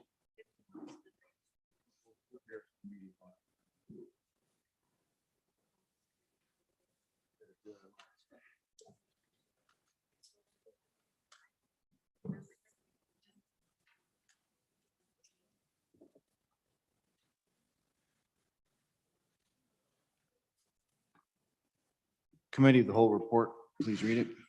Mr. President, your Committee of the Whole, having had under considerations bills on general file, begs leave to report as follows. House Bill 173 engrossed, do pass amended. House Bill 67 engrossed, failed to pass the Committee of the Whole and was indefinitely postponed. House Bill 156 engrossed, do pass. House Joint Resolution 11 engrossed, do pass. House Bill 190, do pass. House Bill 36 engrossed, do pass amended. House Bill 244 engrossed, do pass amended. House Bill 219 engrossed, do pass amended. House Bill 231 engrossed, do pass. House Bill 254 engrossed, do pass amended. Senator Salazar, Chairman. Senator Salazar. Mr. President, I move for the adoption of the Committee of the Whole report. You've heard the motion. All those in favor say aye. Aye. Those opposed, nay. Report adopted.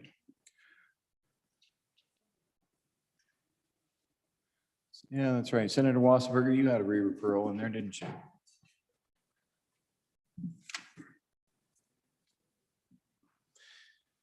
Mr. President, I ask that House Bill 51 be re-referred to Senate Appropriations, please. Absent objection? Absent objection, Senate File 51, House Bill 51, meat processing programs will be re-referred to appropriations. Thank you, Senator. We have conferees appointed for messages from the House, please. From the House of Representatives, March 31st, 2021. Mr. President, pursuant to Joint Rule 2-4, the House recedes from its non-concurrence and adopts following Senate amendments by the votes indicated on House Bill 73. House Bill 73, Joint Conference Committee number 1, ayes 38, noes 21, excused 1. Message number 372. Mr. President, the House adopted Joint Conference Committee number 1 report on House Bill 49, agency fee revisions. Ayes 47, noes 13. Message number 369.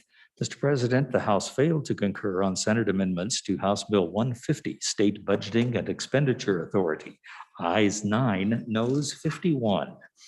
Message number 371. Mr. President, the House appointed House conferees to meet with a like committee number 1 from the Senate on amendments to House Bill 150. House conferees are Representative Larson, Chairman, Representative Andrew, and Representative Stiff. That is message number 371.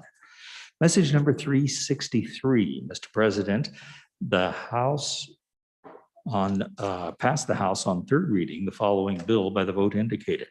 Senate File 89, Public Utility Safety Lights, ayes 46, noes 12, excused 2. Message number 367. Mr. President, the House did concur on Senate amendments to the following bills by the votes indicated. House Bill number 102, Wyoming Preference Act of 1971 amendments, ayes 51, noes 9. Message number 368. The House did concur on Senate amendments to House Bill number 38, Community Behavioral Health Priority Populations, ayes 41, noes 19. Message number 370. House Bill number 94, Game Roadkill, ayes 44, noes 16. Message number 366, House Bill number 10, COVID-19 Large Business Relief Program, ayes 33, noes 26. Message number 64, Mr. President, Senate File 96, Homicide Amendments passed on third reading in an amended form by the votes indicated. Ayes 50, noes 9, excused 1. House respectfully asks the Senate to concur by adopting amendments. Message number 365. The Senate File 102, Unclaimed Cooperative Utility Deposits and Payments passed the House on third reading in an amended form. Ayes 41, noes 19. House respectfully asks the Senate to concur by adopting amendments. Signed, Wendy Harding, House Chief Clerk. Thank you. Conferees on House Bill 150. Perkins Chair, Steinmetz Garou. All right, Mr. Majority Floor Leader, that clears the desk. Mr. President, we have committee reports to read in, so we get bills out. Just hang on. We'll do that. Thank you. March 31, 2021. Mr. President, your committee number 1, Judiciary, to whom was referred House Bill 236 engrossed, Firearms Transactions, Financial Discrimination, respectfully reports same back to the Senate with a recommendation that it do pass amended. Ayes Senators Cooper, French, Kolb, Costa, and Nethercott. Senator Nethercott, Chairman. March 31, 2021, Mr. President, your committee number 9, Minerals, Business, and Economic Development, to whom was referred House Bill 170 engrossed, Wyoming Economic Development Zones, respectfully reports same back to the Senate with a recommendation that it do pass. Ayes Senators Anderson, Rothfuss, and Wasserberger. No Senators Beitman and Cooper. Senator Anderson, Chairman. March 31, 2021, Mr. President, committee number 9, Minerals, Business, and Economic Development, to whom was referred House Joint Resolution 13 engrossed, support of Taiwan. Respectfully reports same back to the Senate with a recommendation that it do pass. Ayes Senators Anderson, Cooper, and Wasserberger. No Senator Rothfuss. Excused Senator Beitman. Senator Anderson, Chairman. March 31, 2021, Mr. President, committee number 9, Minerals, Business, and Economic Development, to whom was referred House Bill 239 engrossed, Workers' Compensation Student Learner Agreements. Respectfully report same back to the Senate with a recommendation that it do pass. Ayes Senators Anderson, Cooper, Rothfuss, and Wasserberger. Excused Senator Beitman. Senator Anderson, Chairman. Thank you. Now, Mr. Floor Leader, that clears the desk. Thank you, Mr. President. I move the Senate stand adjourned until 10 a.m. tomorrow. Announcements? Announcements? Senator Perkins?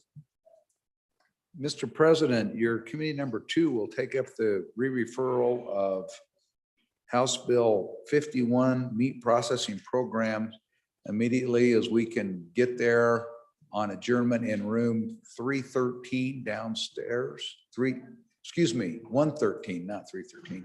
113 downstairs. So we'll take that referral up and kick that out. And then there's an announcement about a conference committee that the good Senator Steinmetz will make here in a second.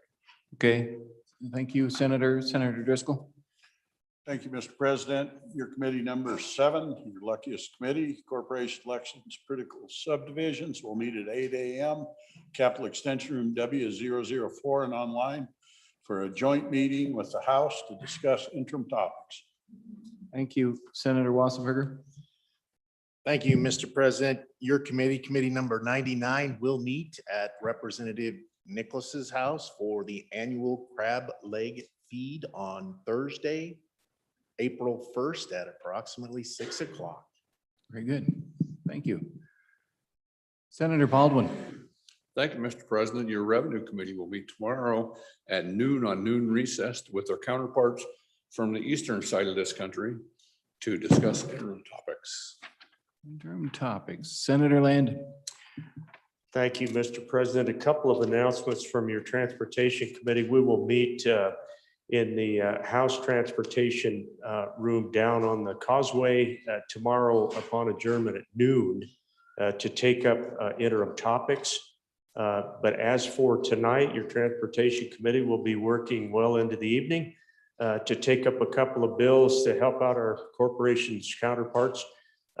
House Bill 136, inclusive ballot language, and House Bill 159, engrossed liquor manufacturer regulations. That's in room W2 upon adjournment. Thank you. Thank you. Senator Steinmetz.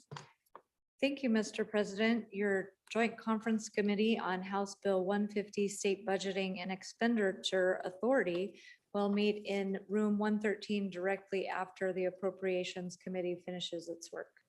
Thank you. Further announcements. Senator Wasberger.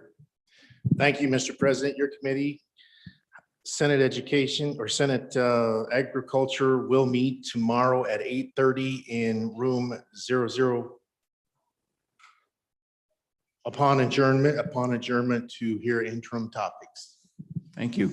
Senator Anderson. Mr. President, your favorite committee, Minerals number 9, will not meet again. We finished up all our work. Thank you. All right. How about that? Yeah. Oh, yeah. He's happy about that. Any other further announcements? I have just a quick one, please. If I could get the chairs in my office for just quick 5 minutes, go over an interim matter. So just 5 minutes as we close out. No further announcements. You heard the motion. All those in favor say aye. Those opposed, nay. The Senate will stand adjourned until 10 a.m. Thursday, April